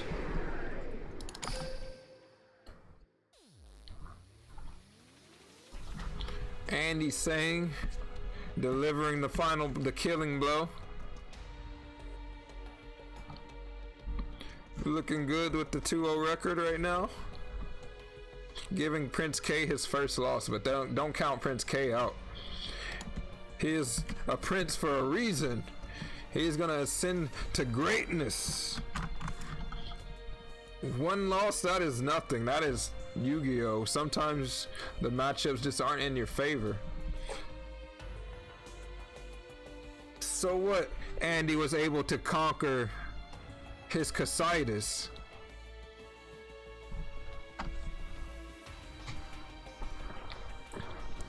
It's 7th game and I see no Shearer. What a day.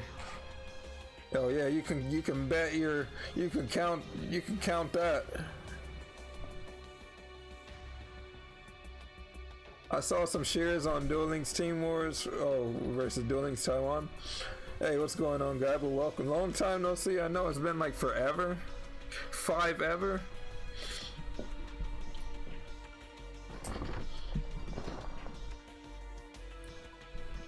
So let's see what's going on behind the scenes here. So yeah, there's going to be a repeat from Prince K here. They're using their final, Divine is using their final repeat. He says, you know what? Let me at him, let me at him.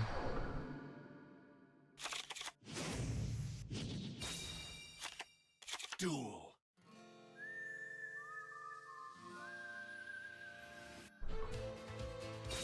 Can you guys predict to a win? Prediction time. Can you predict the winner? Who do you think is gonna be the winner? Winner. Bet. Place your bets.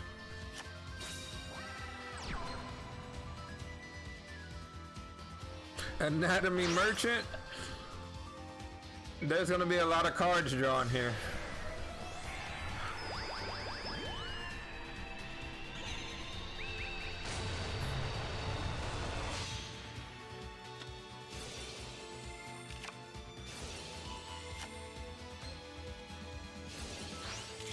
Oh, time to draw some cards. Oh yeah. Oh yeah.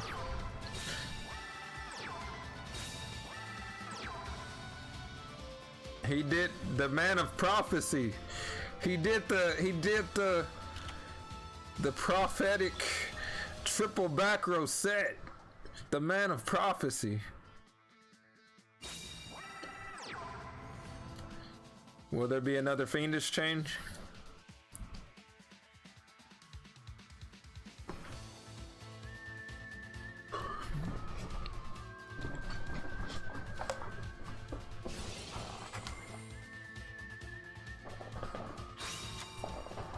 Can't wait for this deck to die. So much love in the chat. I love it.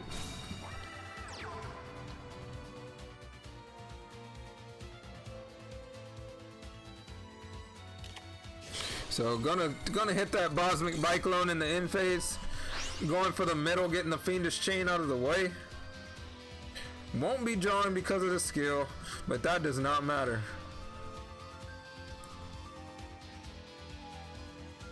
Being Cosmic Cyclone.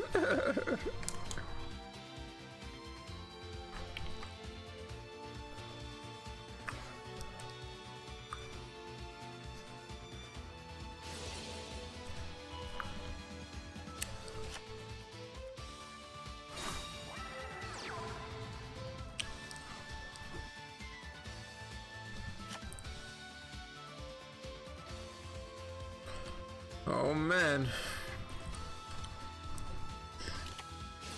Oh, gonna go cash in.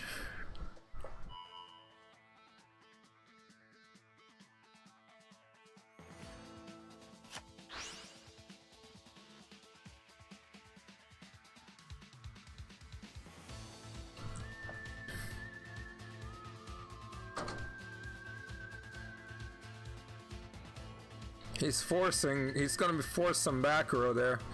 2 back row, 1 Chocolate Magician Girl, make something happen.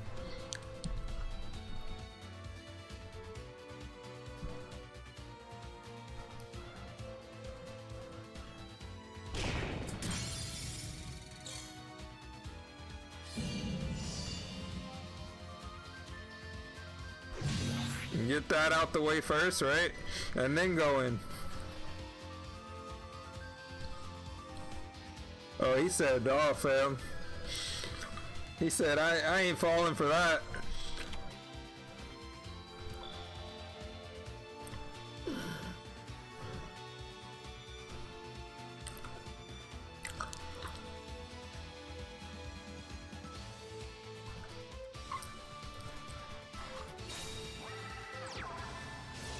Very magician girl. So this is gonna be quite annoying because now he has another.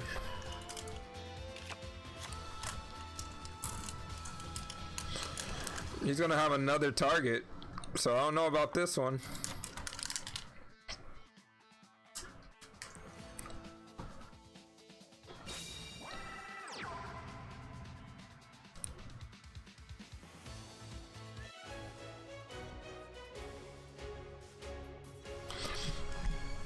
And this is even more annoying because he has to attack.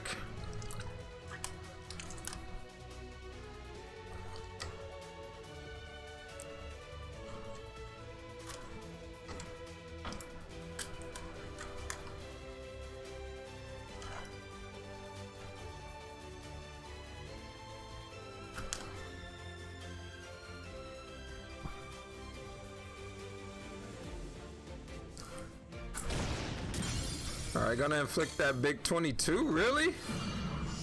No way. No way this is over. He just wanted to give him, okay, he just wanted to give him his, he wanted his draw sense. Oh, there goes the ballista. Found his opening. Is that gonna do it? Is that gonna seal the deal? Wall of disruption. Gonna reduce him by 1600, reducing his monster to 400, a whopping 600.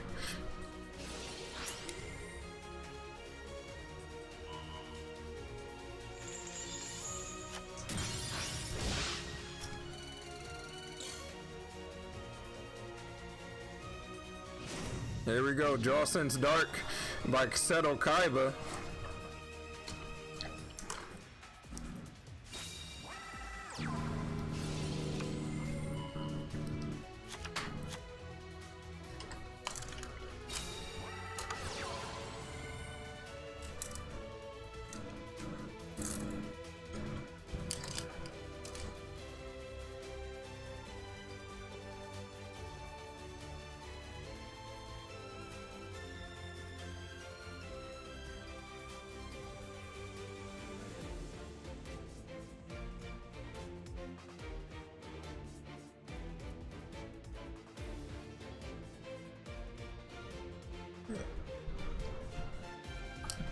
He's got some choices here.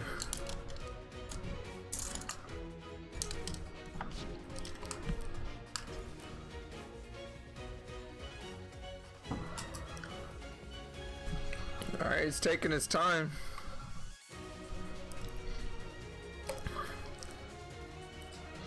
Yeah, Beret attacked into the magician girl.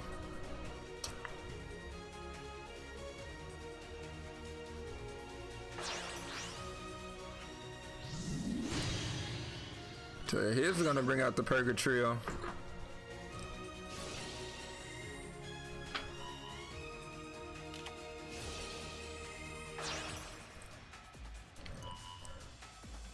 Not gonna seal the deal.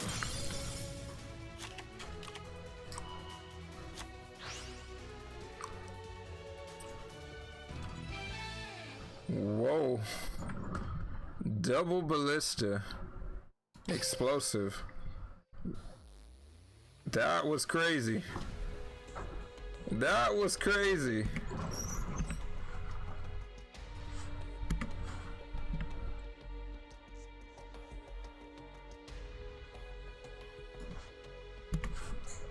That was insane.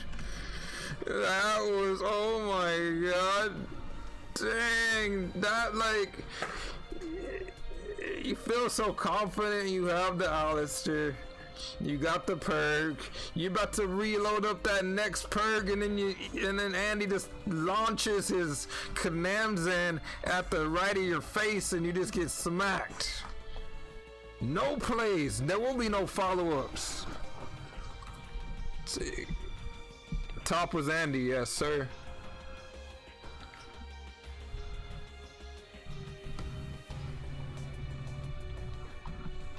Not in my house. He said I play car. Car killing. Car killing. So now it's up to, dang, no more Prince K, dude.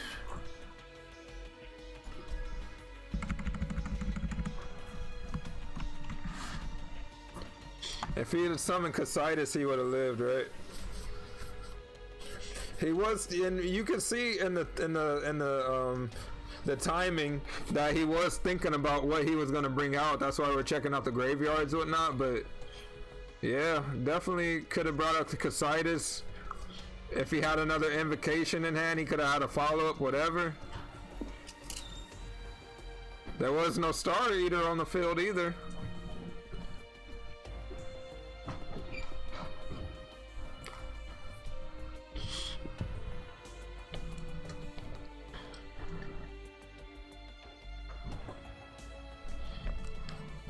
So now who? So now it's basically down to Levi, Son, or Mars.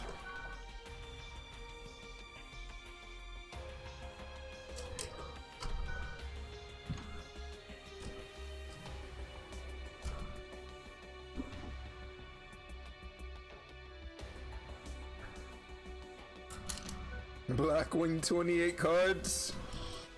Might as well go 30. So Levi Son is going in.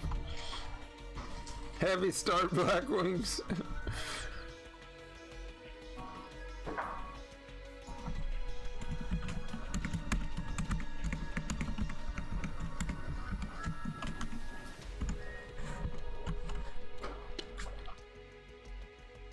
Levi Son. Bam. The decks are loaded. It's game time. Yo, what's going on, Metal? Heavy start Blackwings with Jetstream? Is that the little hand chop? Jesus. You stop right there. Just run Kalut like normal people.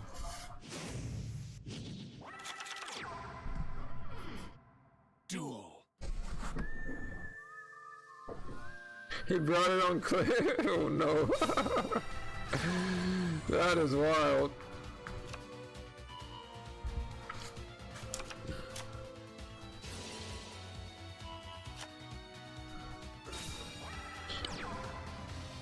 What is the meaning of this? It's like if you got 26 cards in there, might as well go those last 4.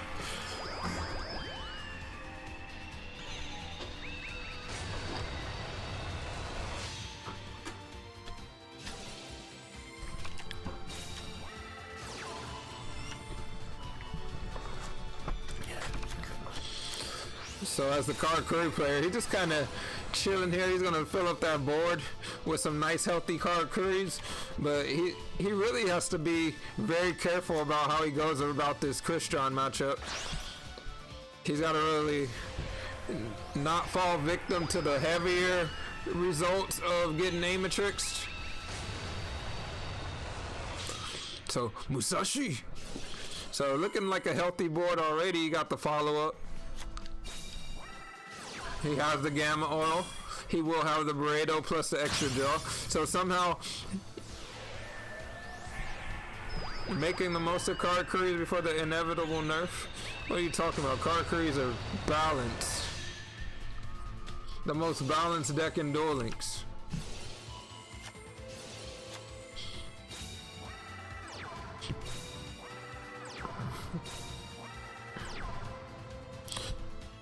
This is 2 times he opened the triple back row. You know what that means.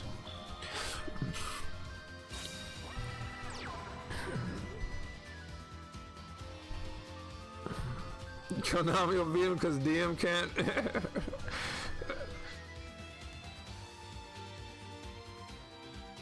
Alright. I'm gonna go into the Wielder.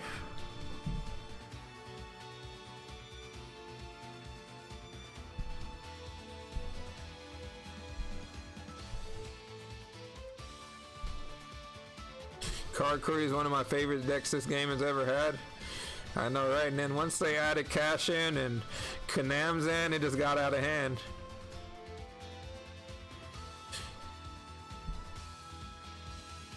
What do you guys think they should do to nerf Card Curry?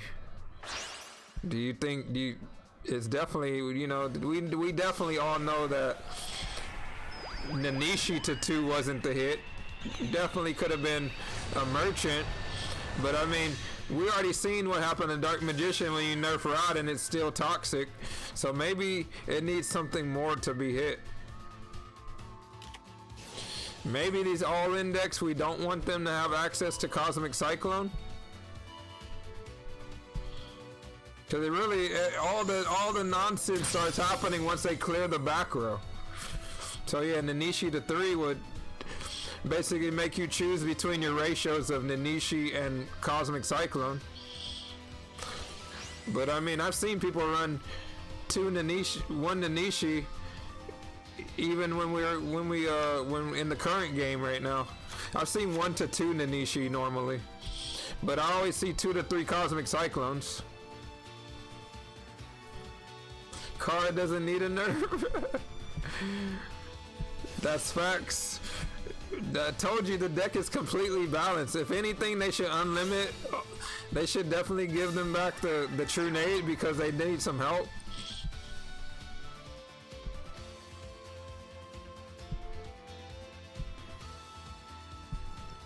I don't mind Karakuri. Just kill Shiranui, Konami. What are you talking about? Shiranui is the best, the most balanced of them all. Why would you nerf it? Like they already nerfed Squire. They nerfed the Spectral Sword. Like what else do you need? The deck's completely fine, Kappa.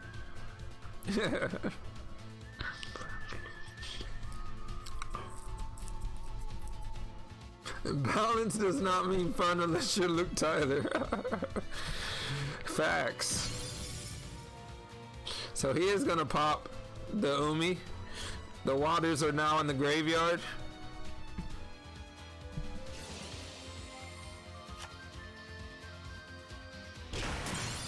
You're gonna pop that back. You're gonna pop that Nanishi. Get out of here, Nanishi.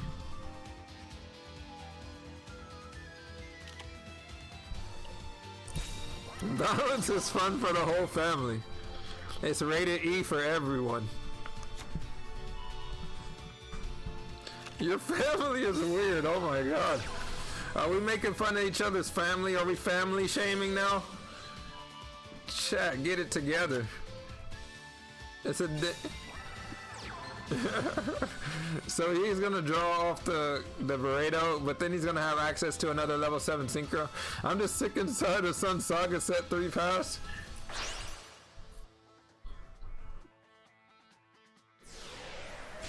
Samurai Destroyer.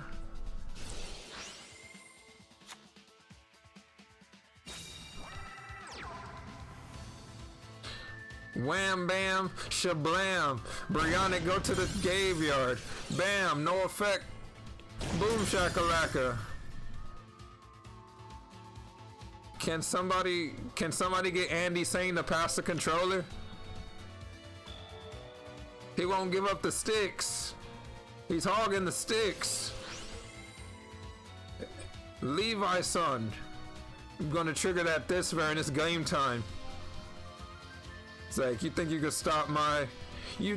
stop my Soul Fafnir, son? No. I got plays.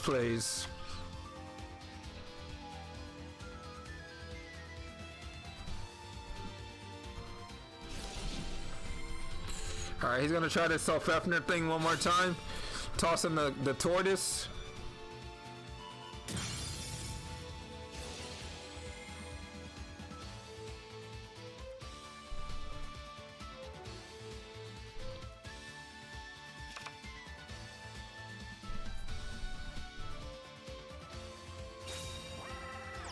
Alright, we're gonna go into Undine is gonna mill the whale.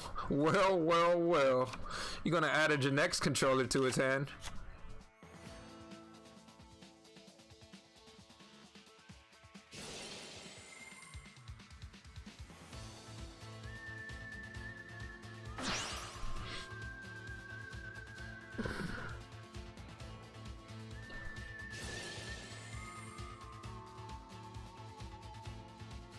Balance Christians, yikes.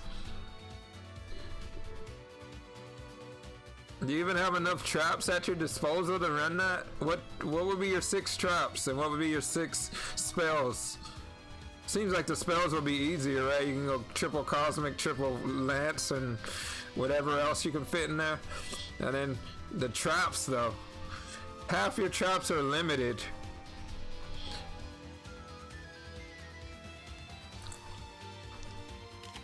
So I'm gonna bring out the Sea Stealth attack from the deck.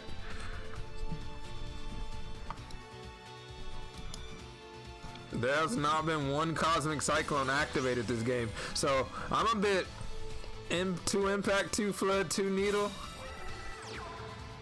Not a bad selection, actually.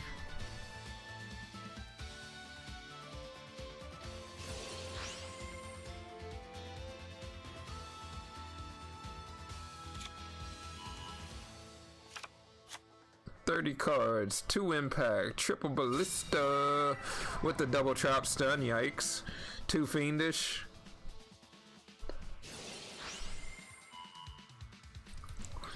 Alright, you guys are on to something.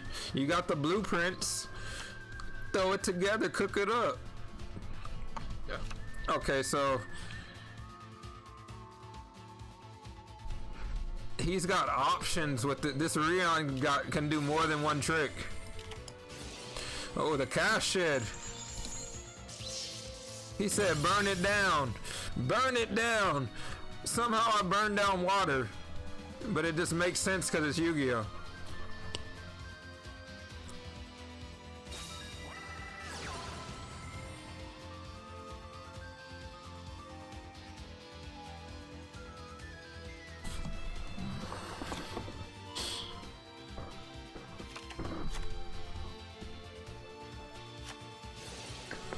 He is gonna trigger.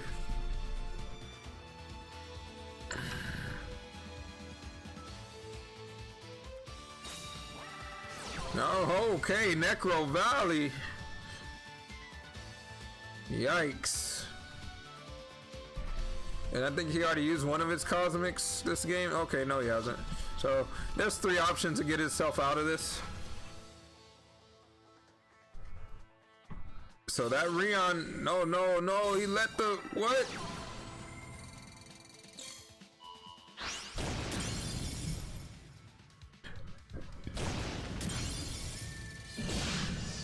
What the heck happened to the battle phase? Battle phase trigger the Rion? We don't do that? That was a crucial loss right there. He lost his Impact and he lost his Rion, which he did have.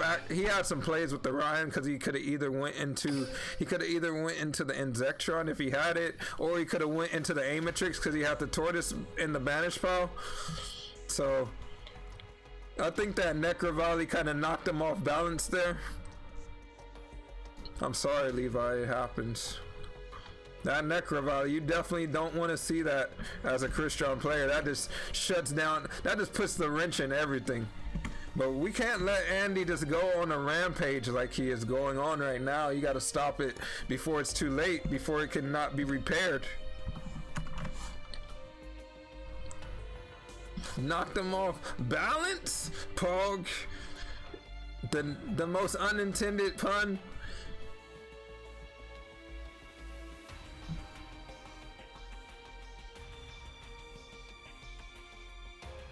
Insectron and Christians, that's so 2019. No, 2020.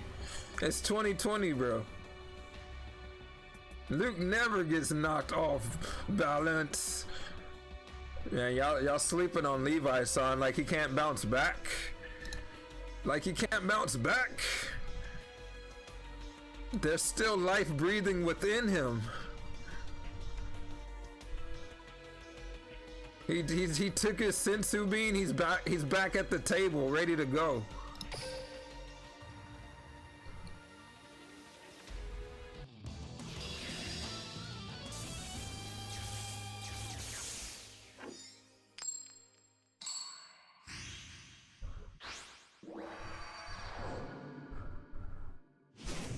Balance. Restart total. Duel. Heck yeah, Crawler, my favorite intro. This is my favorite song. This is my jam. No, I'm just kidding. I'm not into this. He can bounce back with Egypt APK. Yo, let me get the link to that at the end of this stream. We Egyptian.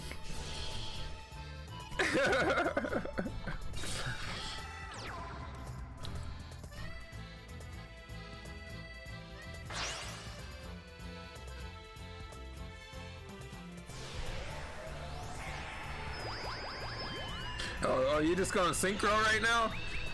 You just gonna synchro? You just gonna synchro in the beret? And then you gonna make the beret go into the niche? You just gonna have another merchant accessible? Oh, you just gonna normal summon more than once? You just breaking rules? You cheating? Oh, you just gonna search the cache shit? Oh, you better hope you have that gamma oil. I better not catch you using that gamma oil. Musashi, you gonna get the merchant back? You better not have gamma oil. I told you not to have that gamma oil. I asked you nicely, don't play it, but you still played it. Here, get all these lighting effects. Yo, all that for a burrito. So you mean to tell me this is half machine, half burrito? You mean it's edible? No. Look at this field. So healthy. You got a beret in defense. You got a Nanishi in attack. He brick not setting 3, right? Yeah, definitely. Like, I was starting to think this hand was optimal, but he didn't set 3. He only set 2, which is very unoptimal.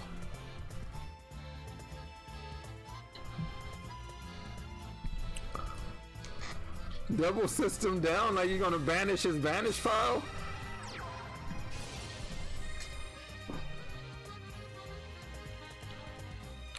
So, Dark Magician gonna bring out, he gonna put his rod on the field. He said, hey guys, look at my rod. I'ma search with my rod. My rod is magic. Must be nice. Oh, look at that. His rod was actually an illusion all along. He never had a rod to begin with. How big is Levi's rod? Well, we can see on Andy's side of the field that there is no... Crowler got mind scan? No, Crowler has kccup.apk. Geraldo. Imagine having a field of all Earth machines. Crazy.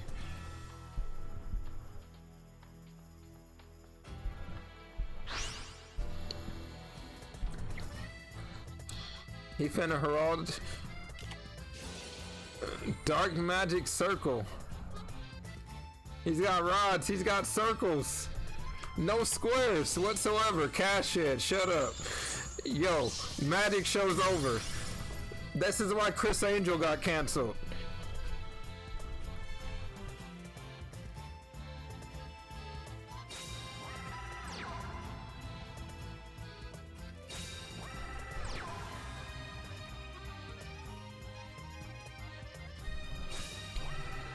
Yo, that is a healthy back row right there. You can't draw because of the skill?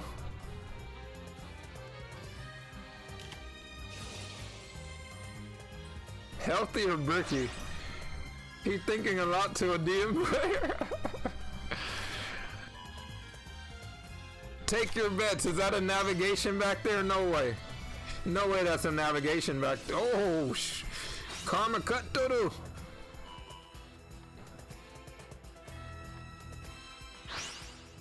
Dang. He said bye, burrito. Oh, he said, guess I got my merchant back. The sale never ends. You guys got till Cyber Monday to get this sale. Kanamzan, oh my god, Kanamzan half off for free. He comes, and the best part about the deal, for 5 small payments of $5.99, you could have a tuner today.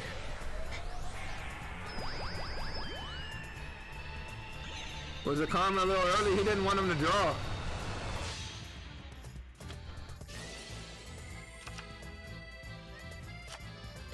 So, meet my Magician's Navigation.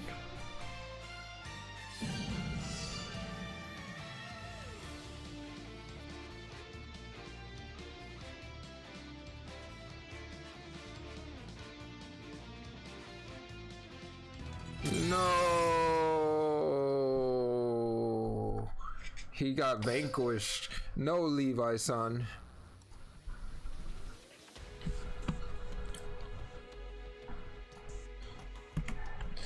Oh my god, guys. Andy's just on fire. Unfortunately, Levi's son couldn't pull through. His luck was not in his favor. Andy Tasang. Let's go, Andy Tasang. Oh my god. Keep winning so I don't have to play. That is prime. That is a prime mindset for Team Wars.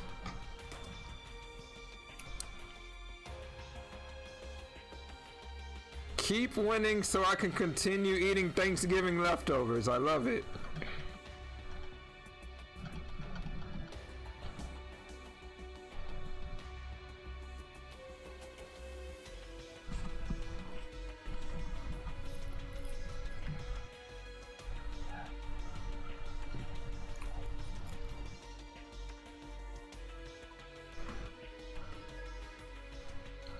So yeah, it's down to that boy Mars. I'm too busy playing COD and watching my team clap. Dang.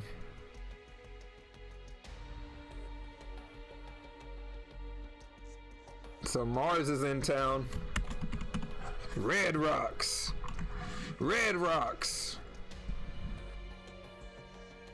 We go into space. And Mars has stepped up to the table.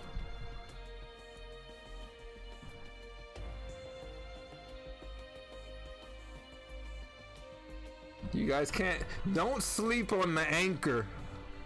We go into space. If Andy's conquered most of the team, but it's not over yet. He has one last obstacle in his way. And Mars will not let him take down Divine. The team is on. Mars is back.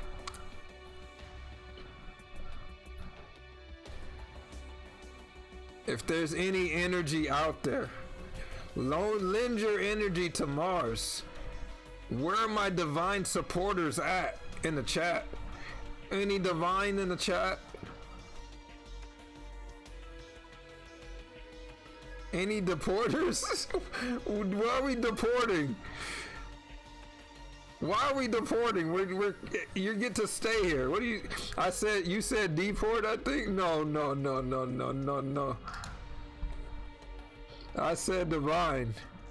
I said it. I said Divine. Don't be putting words in my mouth. Sham.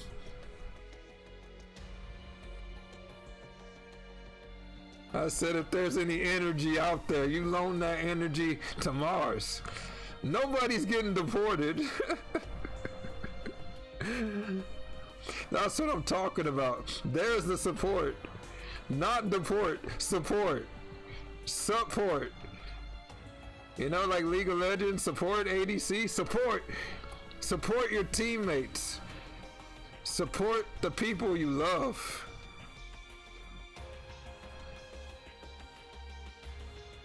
Mars is on the table, but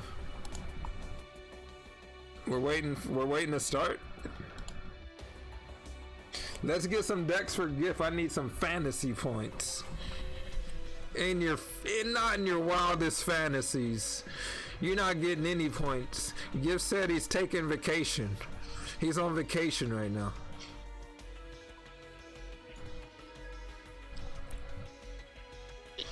That's what I'm talking about. The real ones are in the chat, repping their team through thick and thin. That's true support. They're there with you in the bad times and the good times. They're there when you're sacking it up, and they're there when you're getting sacked on.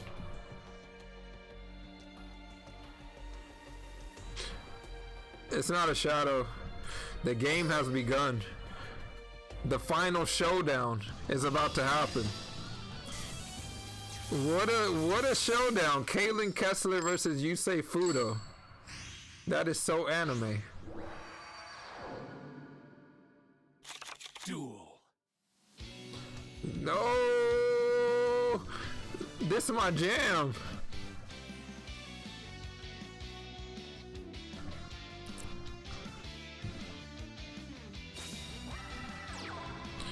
Go Zuki! Way to go, Shiranui, creeping in through the back door.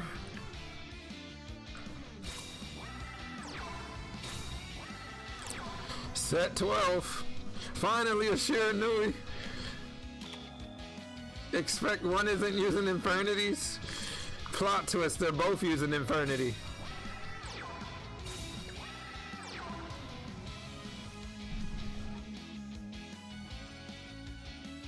Oh, you know what?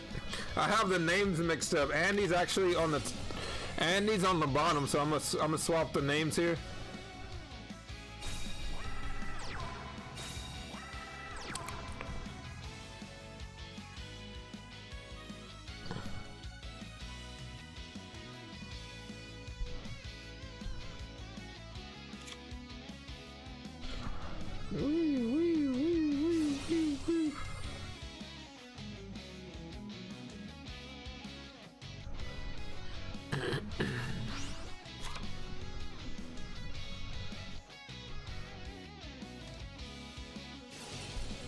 Is Andy running combo? No.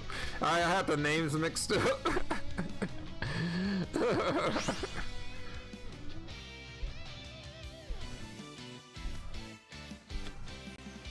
This is just in the anime when you say summons Gazuki and sets 3. Hello, did you not know that every 5D's character runs Shiranui? Hello.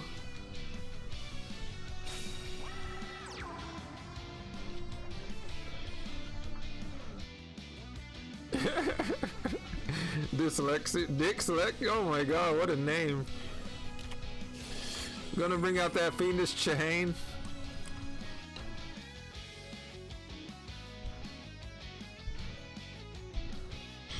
The Ballista, no Ballista.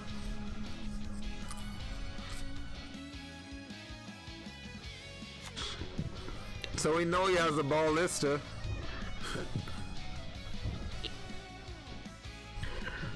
Fiendish Brazilian chain, is that what it goes by now? So gonna bring out the merchant.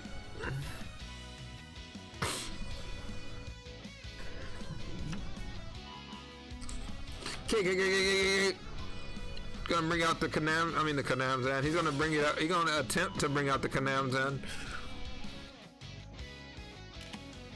Bad aim.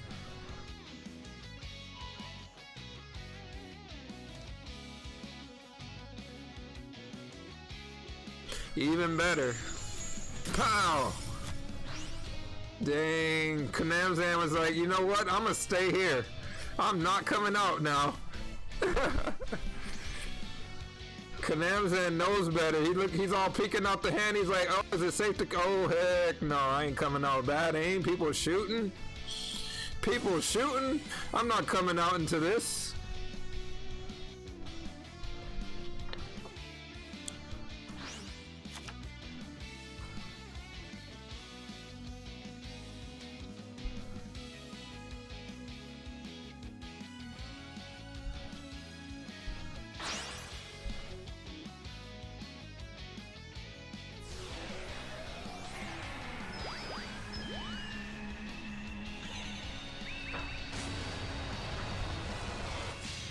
Alright, it's gonna bring out the Shogun Saga.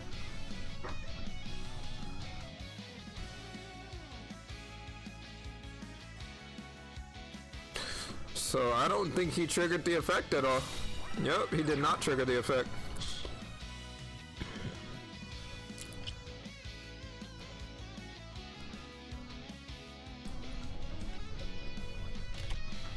So we're gonna get that Nanishi out of there and gonna go in for a whopping 1,700 life points. Yikers, that hurts. That hurts.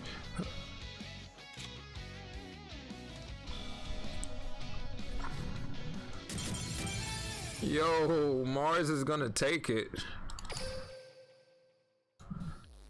Holy crap. Holy crap. Just when we thought Andy couldn't lose, Mars is on the table now.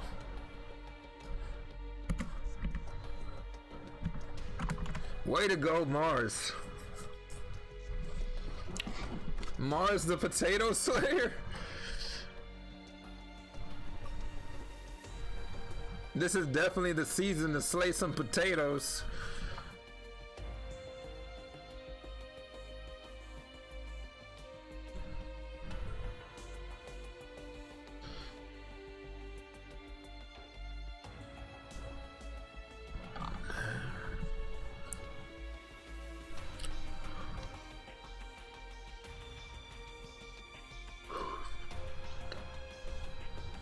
So yeah, we're just waiting.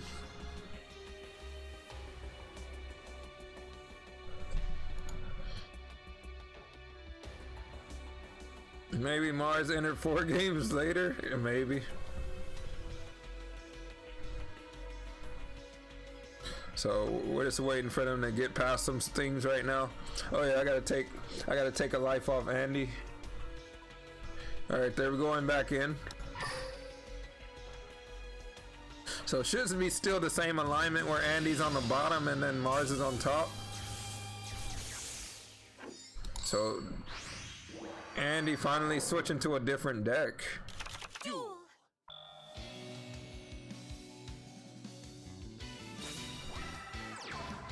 Oh, Magician Girls. They're back.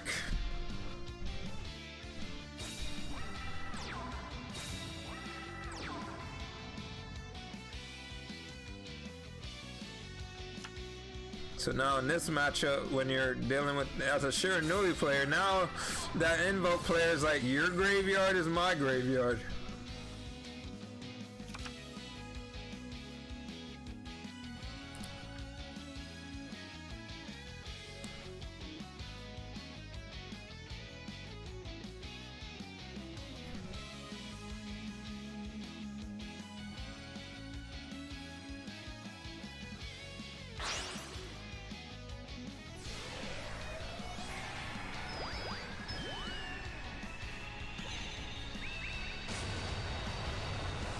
Alright, Samurai Saga, so not even gonna trigger any level altering skill.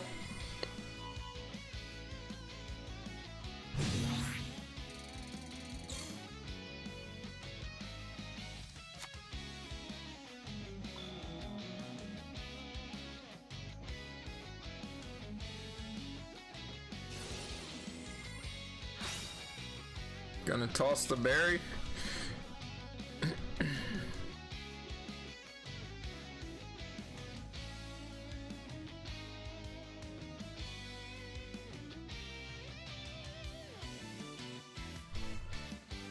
Oh, Dire Wolf.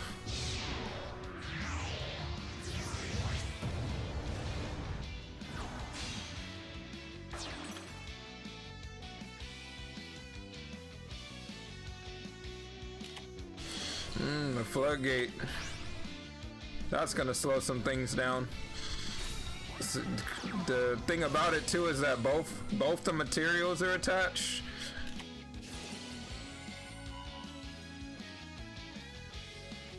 I think he already has access to an invocation already, if I'm not mistaken, as he hasn't summoned any invoke monsters. So yeah, he is gonna activate that invocation.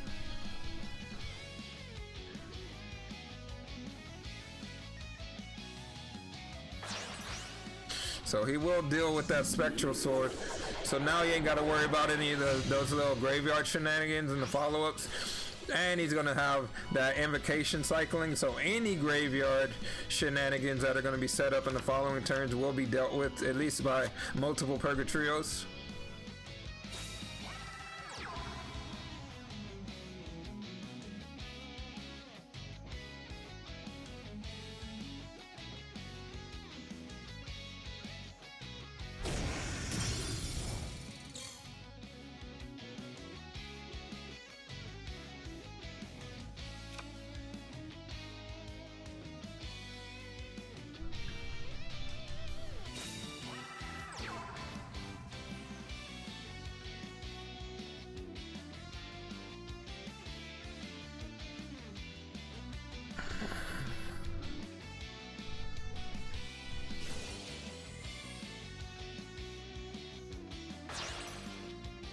He is going to tribute that young Solly, that Solitaire, to bring out.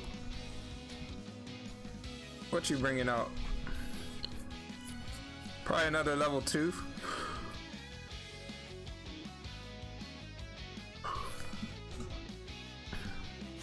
Yep, another level 2.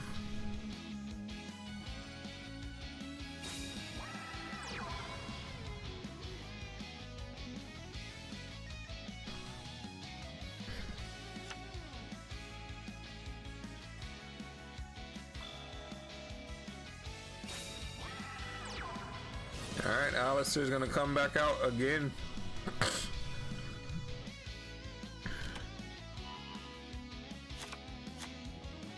Oh man, it's getting scary here. It's down to this moment. Alright, invocation one more time.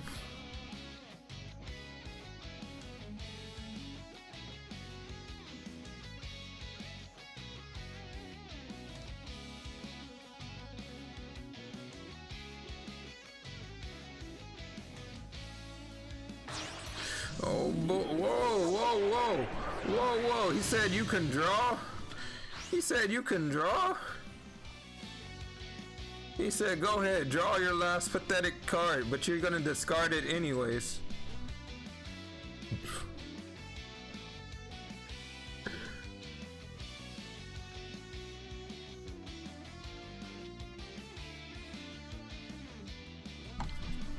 He said, does he say no to the offer?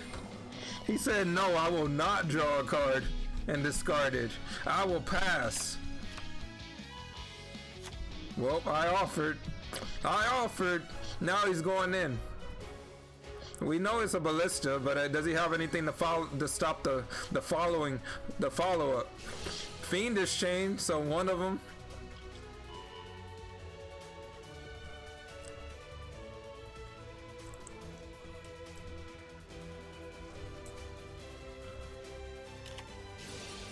He had both.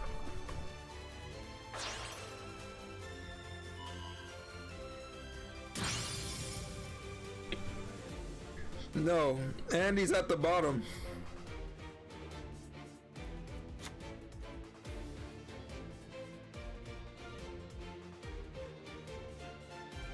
Dang. I put in all this effort to do the little flippy floppy on the names and you guys still get it wrong? I'm hurting. I'm hurt.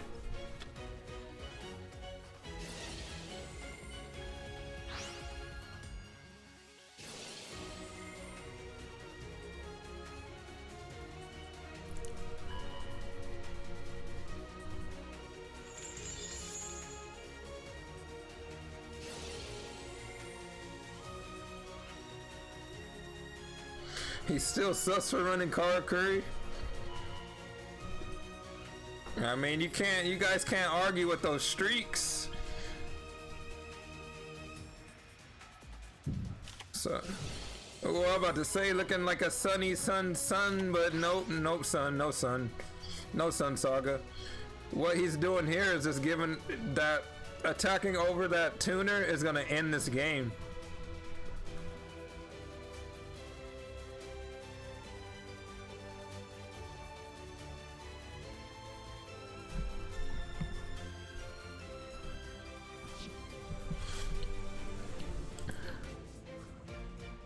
He needs to be able to protect the tuner face down, because that is now perk food.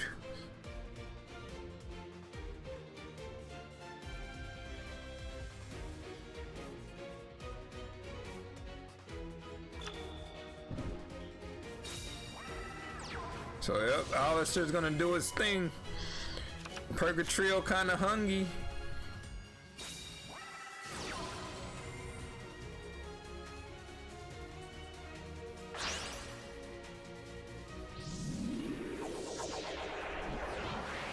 So Purgatrio gonna enter the fray. Purgatrio going straight for that face down monster. You already know it.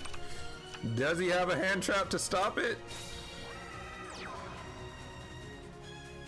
Nope.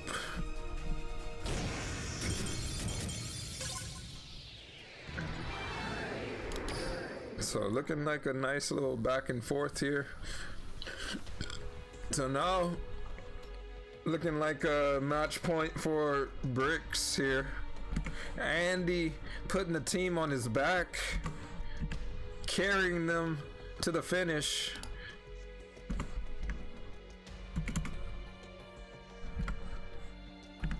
Everything's down to this moment now. It is 9-3.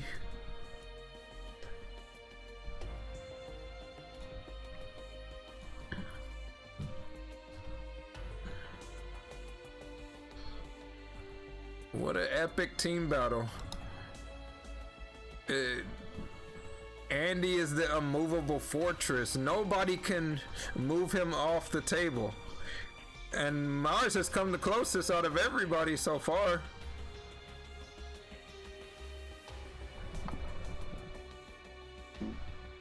So what do you do to stop this magician girl onslaught? Well, it's really down to Mars' second deck, unless he's gonna repeat. He can't repeat anymore as well.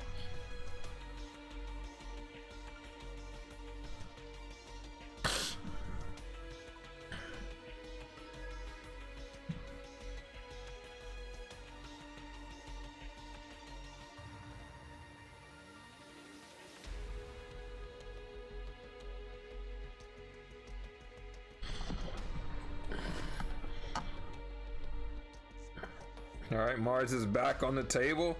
Looks like we're ready to go. Looks like we're ready to go, boys.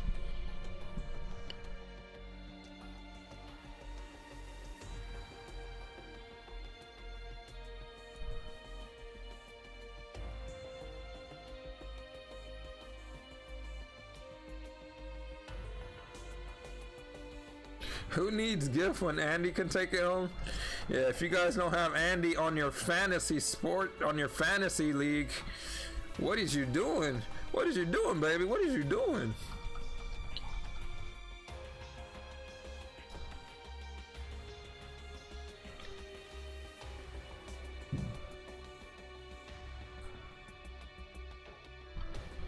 Alright, so looking like there might be a little bit of a delay before our next game follows up.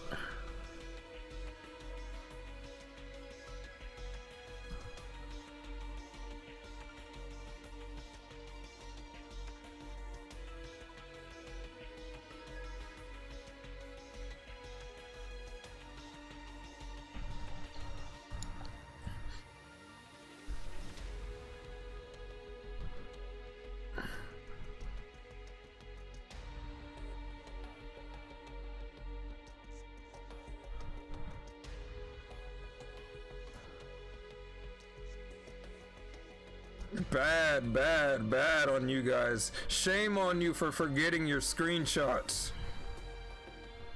Now we're gonna tell your mothers, and they're gonna decide what to do with you.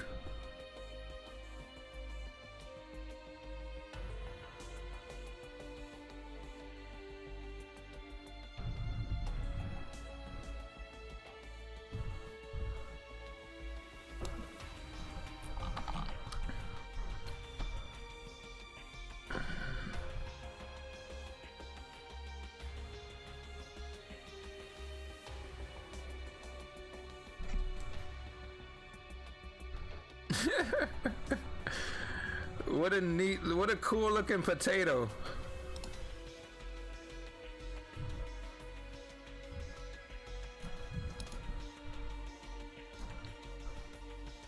Any potatoes in chat?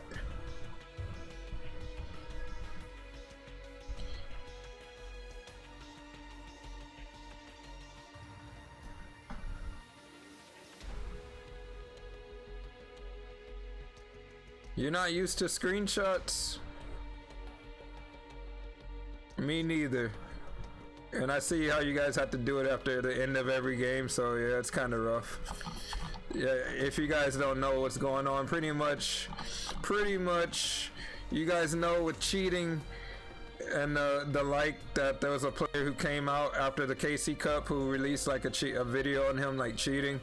So it's really been affecting a lot of the local tournaments and them trying to bring the players a very fine environment to be able to play and not have to worry about cheating. So there are some steps that have been taken to deal with this, so please bear with us while we deal with that.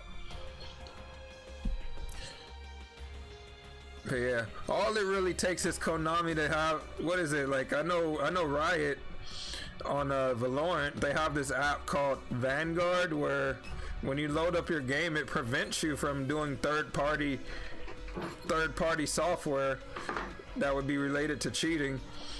So a simple fix can be had, but right now we're on like this cusp of like these updates right now. It's been affecting a lot of tournaments too, I've noticed.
Yikers.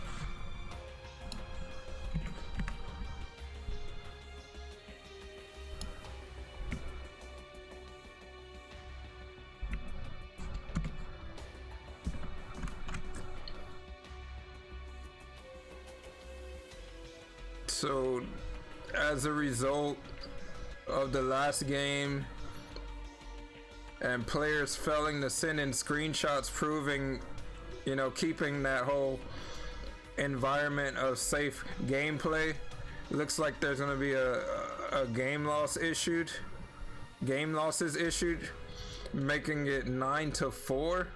So Andy is actually out now.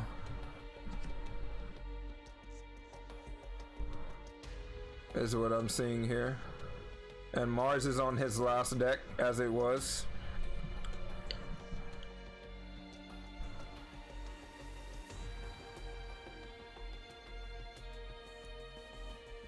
So now BMP is basically going to send in their next person. And now the warnings have been reset to 0. Perfect, so we are chilling. We were just waiting for Bricks and Potatoes to send in their next player. So still match point for Bricks and Potatoes, just unfortunate little game loss issue there for not following protocol.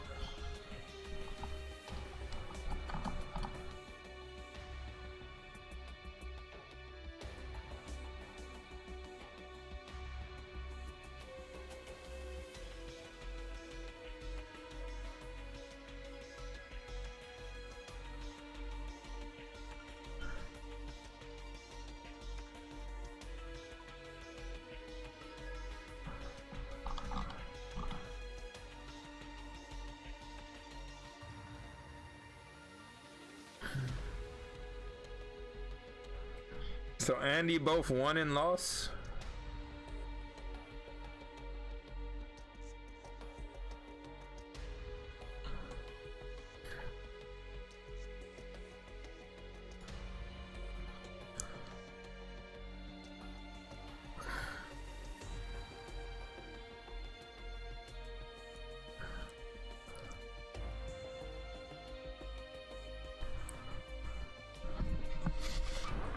Yeah, unfortunate. So now somebody else has to come in. So Mars is back to being on the bottom here. Let me fix the names. So Mars is at the top right now, so Mars should be on the bottom. So let's fix the deck there. Take off the there. And then fix these names. We're pretty much waiting for Andy's replacement right now, which is gonna be Gift.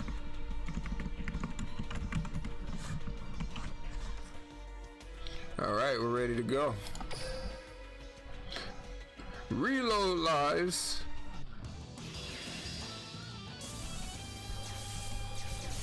No dishonorable, no win. Welcome, MA. It's a bit more complicated. Life is complicated. Duel.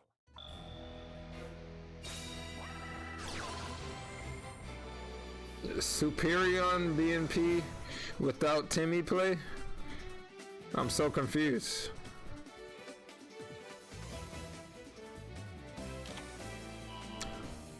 So we're gonna have that young cash into his hand. Let's go. Kanam's hand. You lost and he lost.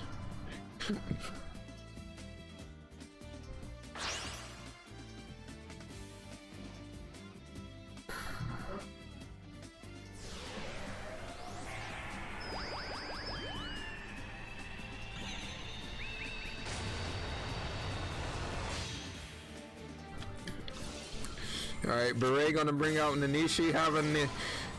Yo, this is looking like deja vu. Deja vu, what it do?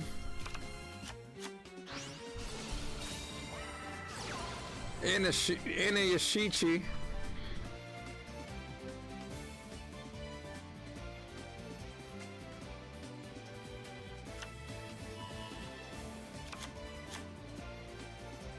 Bite it day one, nice. Make sure you're out there biting everything. I want another way of dueling.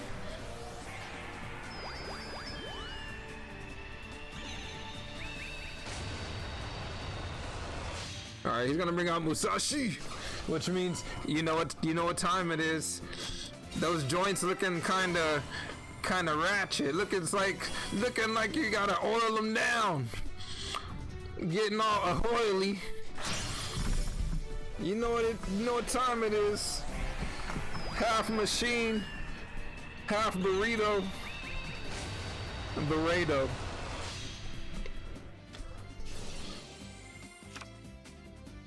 Where do you buy this book? On Amazon.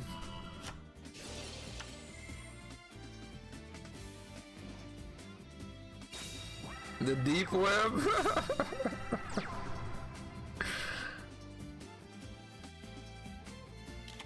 You can buy it on Amazon. If you stay up late at night, you'll probably see an infomercial about it. 3 small payments of $19.95.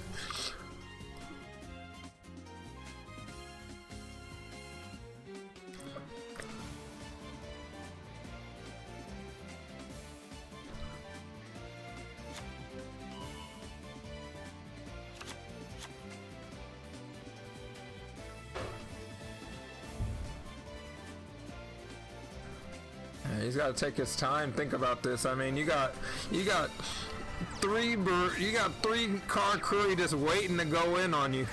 What will you do?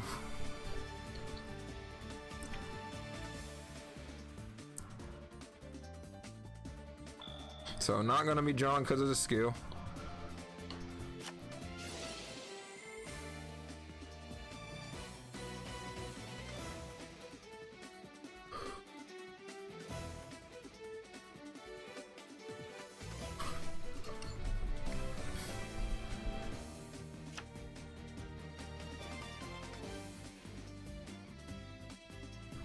How is he gonna get past all that back row?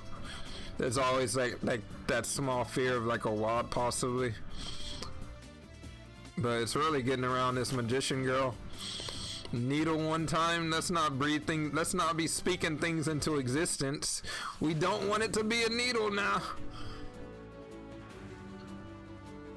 It was 1 page long and it said to bring car curry. Wow, that sounds anticlimactic.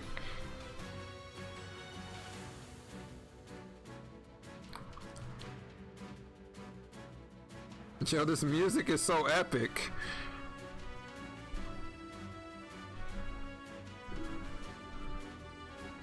Two-word novel. Summon Merchant. The story kind of tells itself from there, right? Summon Merchant, the end.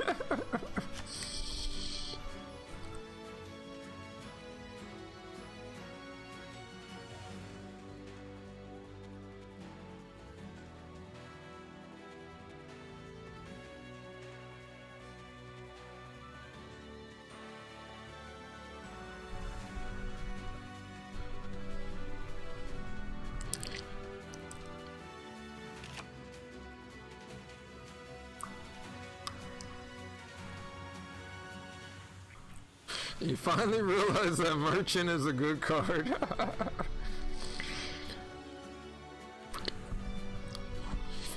Have you guys seen what happens when a Merchant activates? It's like a Kagebusha no Jutsu, but it's Karakuri monsters instead of Shinobi.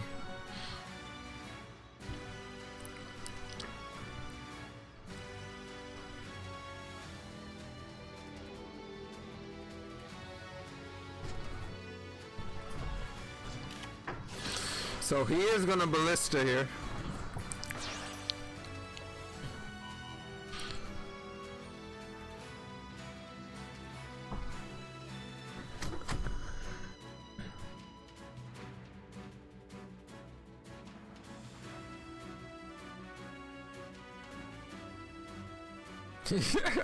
Exactly, Metal, that's facts. When Merchant activates, he's selling cans. Cans of whoopah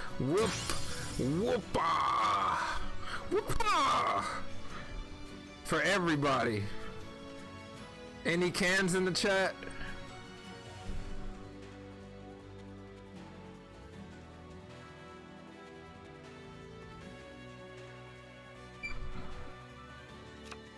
So we'll not be attacking the magician. This is the annoying part, because if you don't really have ballistas and ways to deal with these magicians, they're just gonna keep blocking you out.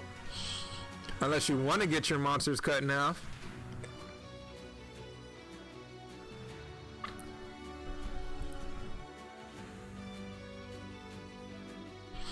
What's going on, Jirwar?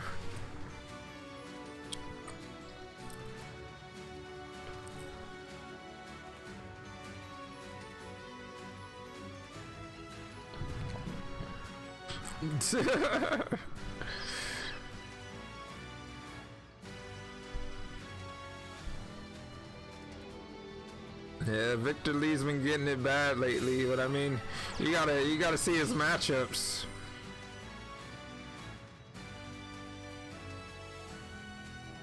It's not like he's playing bad or anything like that. It's just sometimes the matchups don't play in your favor.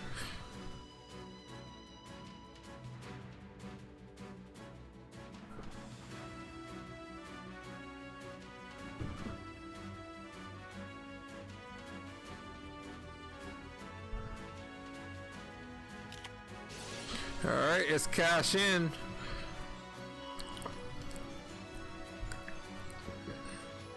Ballista.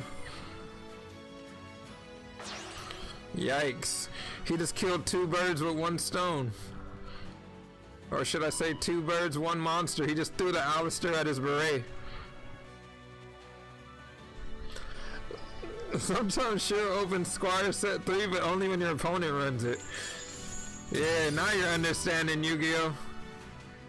Basically, your opponent, if you base a deck off what your opponents do with it, you're not gonna have a fun time with that deck. So just stop for a second and be like, play the deck and be like, this is what I can do with it, and then give it to your opponent, and then you'll be like, damn, that's what they can do with it. You gotta forget that. You gotta banish that out of your mind. Forget about that. Some people are just the chosen one. Some decks are meant for certain people. And you gotta keep finding that, you gotta keep being on the hunt for that deck that's for you. The deck that's gonna let you do all the oppressive stuff. That's the one. And you stick it out with that deck. So yeah, that cash hit was kind of crucial. He says, shut up, Invocation.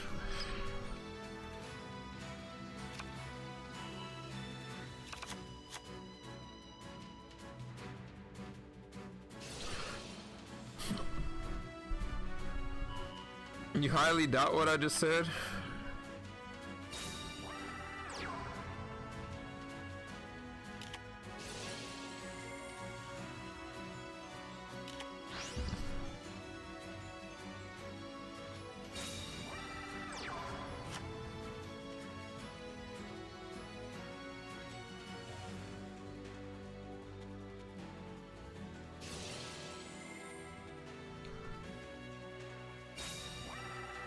Oh wow.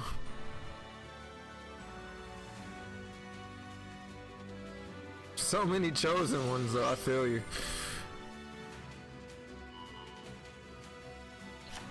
Can he also trigger her effect? Alright, so he dealt with it. Nice. Yo, Mans is playing through these magician girls.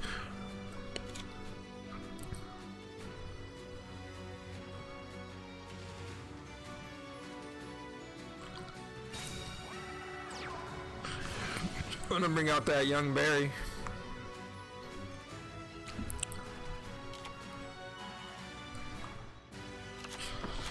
I don't think he's activated a 3rd Kanamzan yet.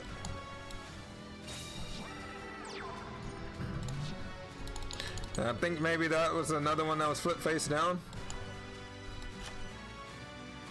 Yep. So Kanamzan face down and then Kanamzan in the grave. So possibly has another one.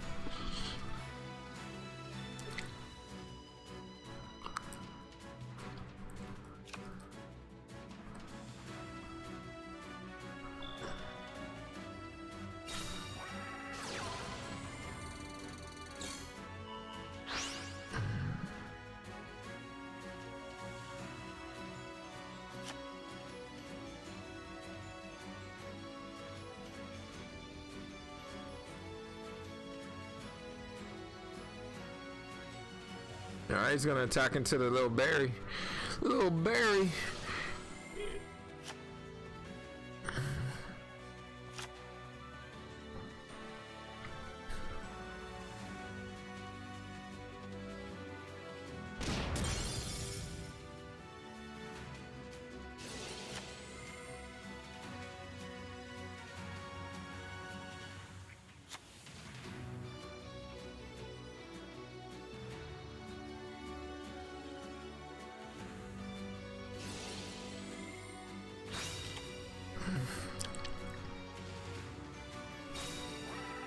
Alright, finally gonna summon the Alistair.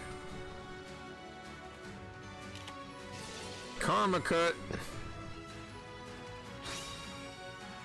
He waited for this moment. Alright, so gets 2 Alistairs out of the way.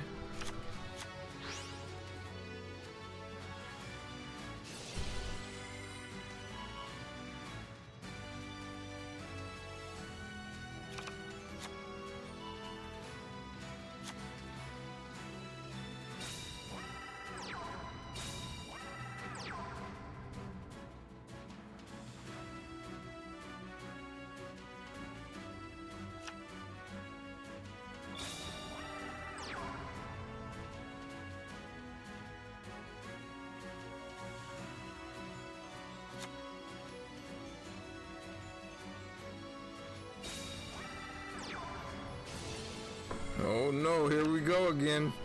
Another invocation. So is this gonna be the one?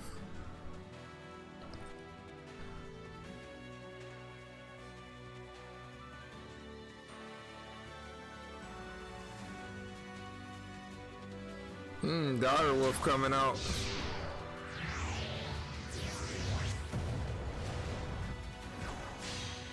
Direwolf is so good in these situations where you have that full board. You got the 2 level 4s. You're gonna pop itself and a back row possibly. Yep. So another, well, the dead karma cut out of the way. So it's really down to that last back row.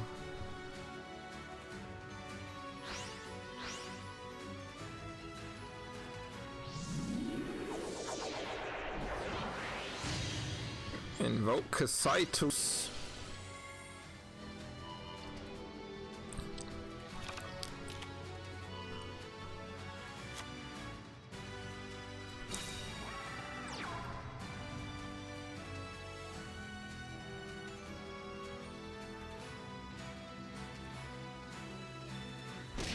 Alright, finally gonna get those card crews off the field.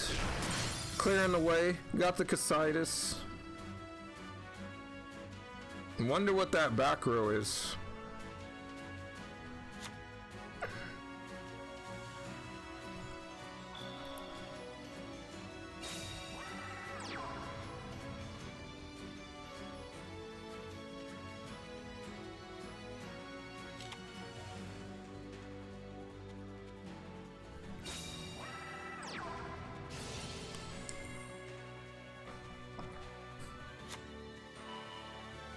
Alright, grabbing the invocation back. Here we go again. Oh, here we go. Okay, invocation illusion. You think he added it to his hand, but he actually had it on the field all along.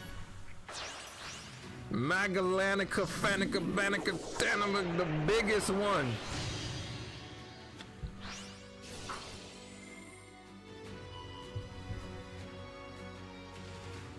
Look at him, he's doing it again. He's putting hands on him.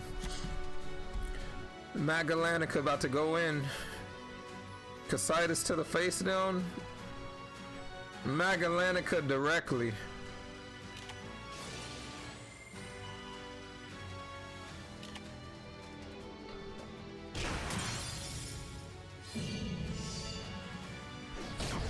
Not a fun time for Karakuri. Gift is gonna take it.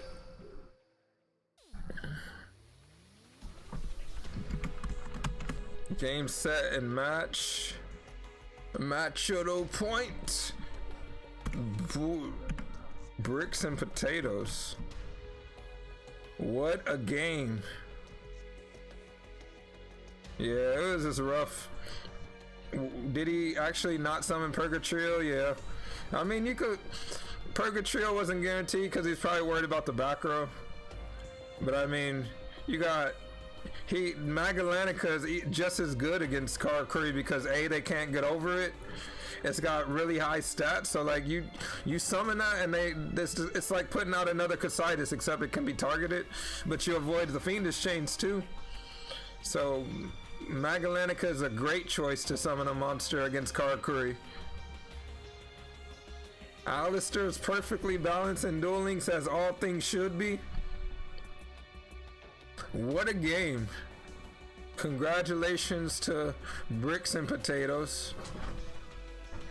But do not count Divine out, as they played extremely well. It's just some of those matchups just weren't in their favor, and you know, we all know Karakuri is a very explosive deck. It is a very explosive deck that streaks intensely, as we all saw. If you can't stop 3 monsters with triple back row first turn, you were in for a time. So yeah, what a game. Way to go.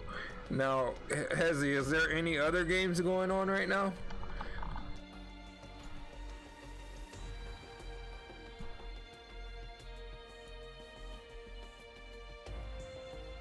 Because where am I going to drop you guys off? I can choose who to host me? Really? I get to pick? Oh my god, I never felt so awesome in my life. Where are we going? Let's see, where are we going?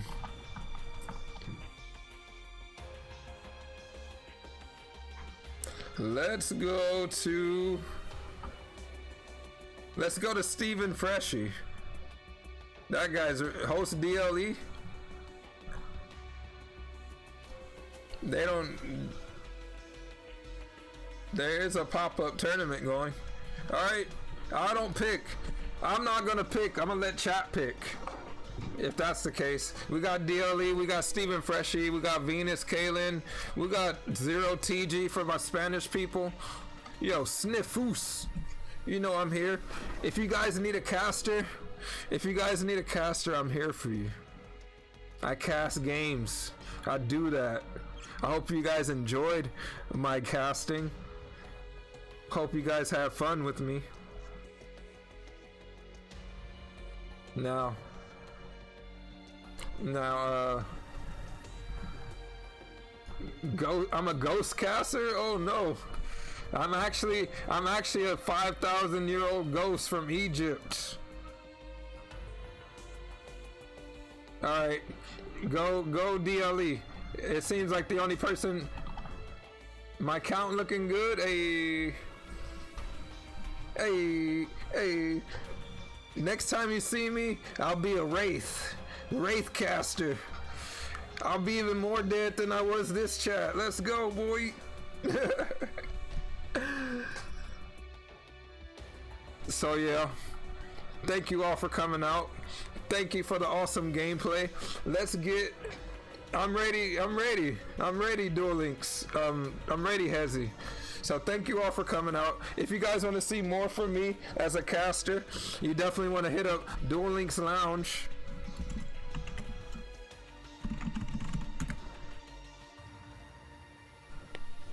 Oh, my gym count, always nice. Oops. Well, I guess I don't have the link in the chat. Here we go, http. There we go. Thank you, Hezi. Check out Duel Links Lounge in the chat. Bam, I'm done. We're gonna go over to DLE. Thank you. Everybody have a good weekend. Much love. Peace out. Bye-bye.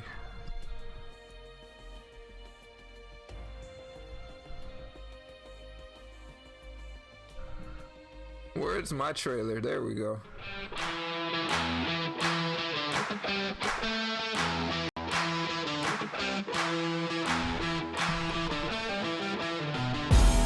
This is an excellent display here from Roxy. Very good job. When it's pain unending. Oh, unending gonna pop notification. Wait, what? You ever seen a pain that big, Bravo?